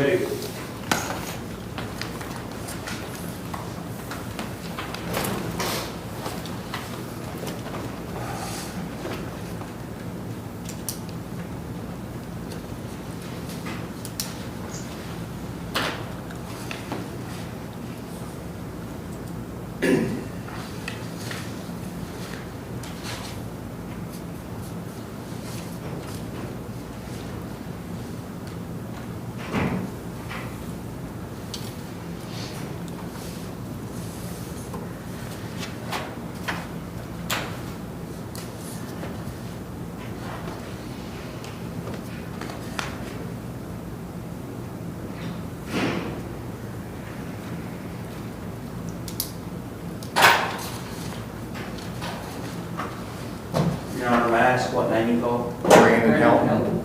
Helton. that's my brother.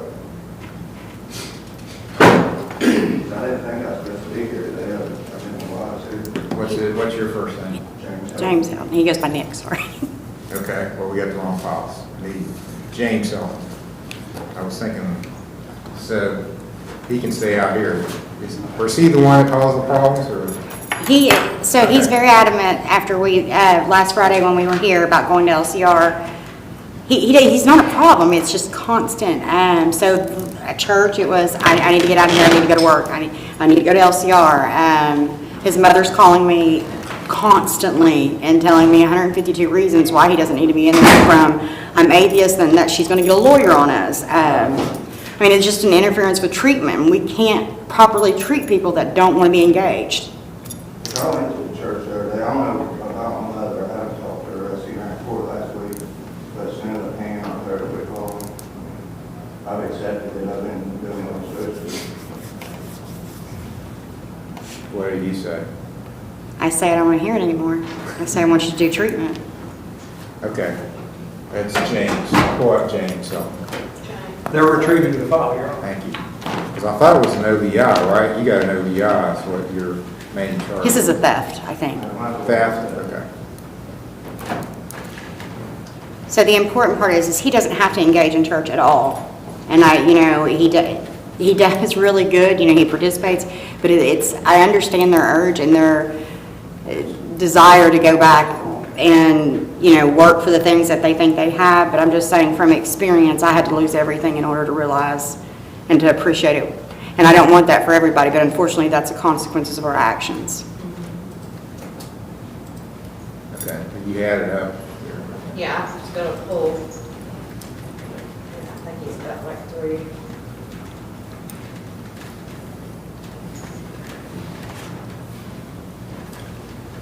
Well, who was the ringleader of this rebellion? I believe it was Caleb and another common pleas young man. Okay. Well, I can't do anything about the common pleas. Yes, I'm aware. But if you know which judge it is, I can put, if it's one in particular, I can put a bug in that person's ear. I think we've resolved it with that probation today. Okay.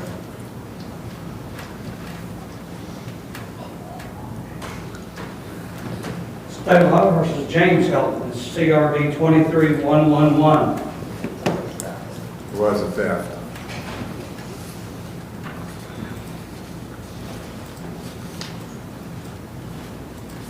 Yeah, you got 6 months in jail suspended on the condition that you do inpatient.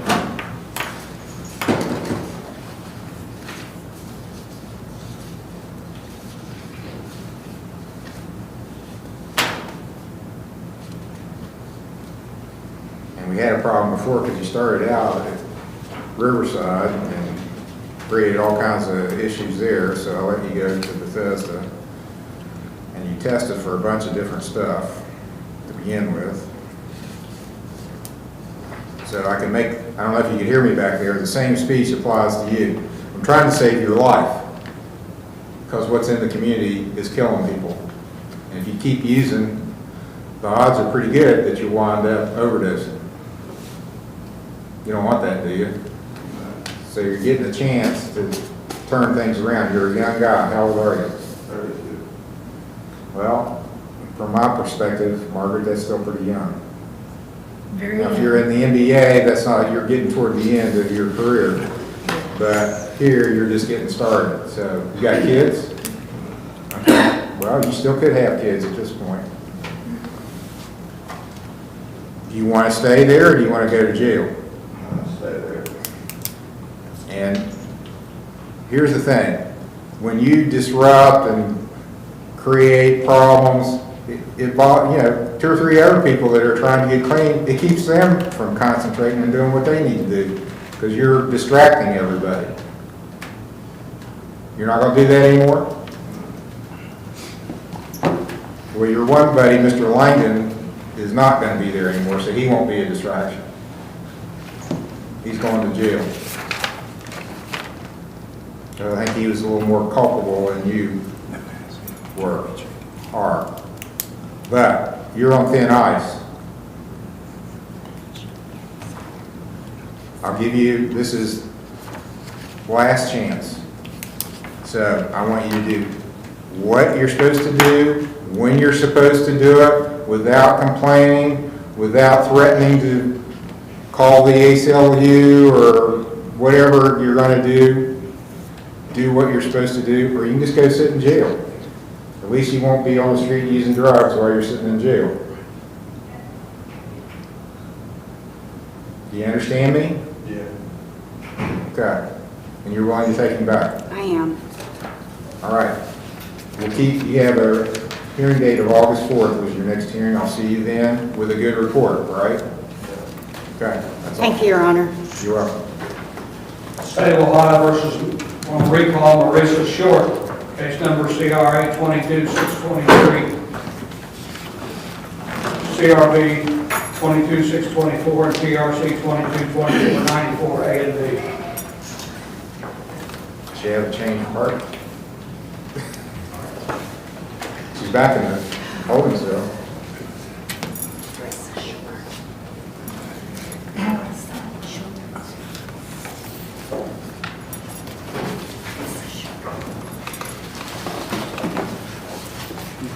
Did you talk to her?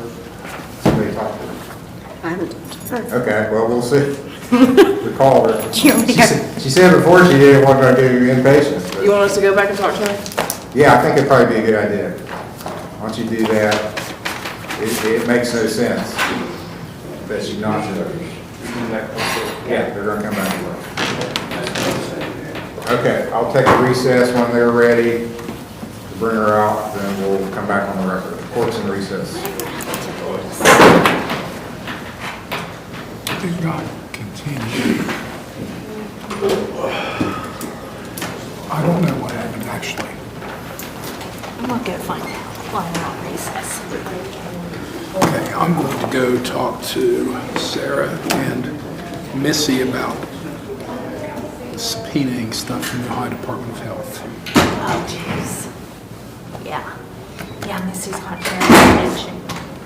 I'm gonna have to show her after court about these TPOs too. I'm gonna go find out what happened with this case. Okay.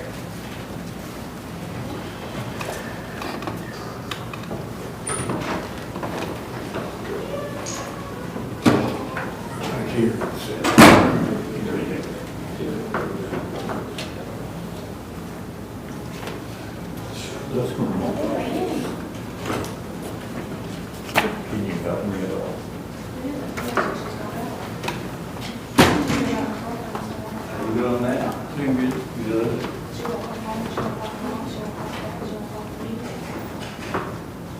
For me?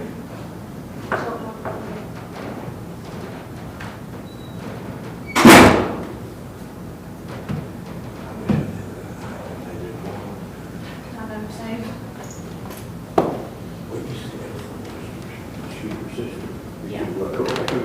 You gotta be related. Yeah, we are.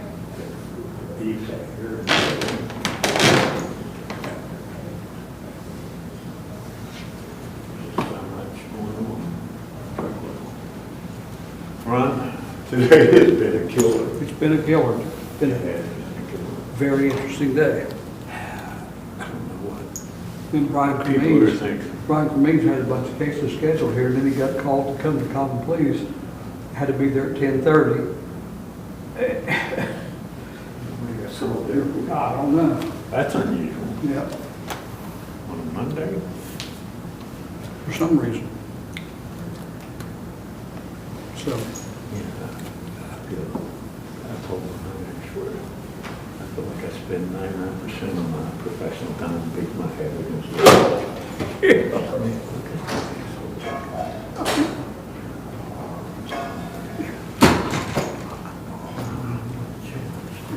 I keep trying to tell these people, it's not about saving them, and they just don't do it. I understand.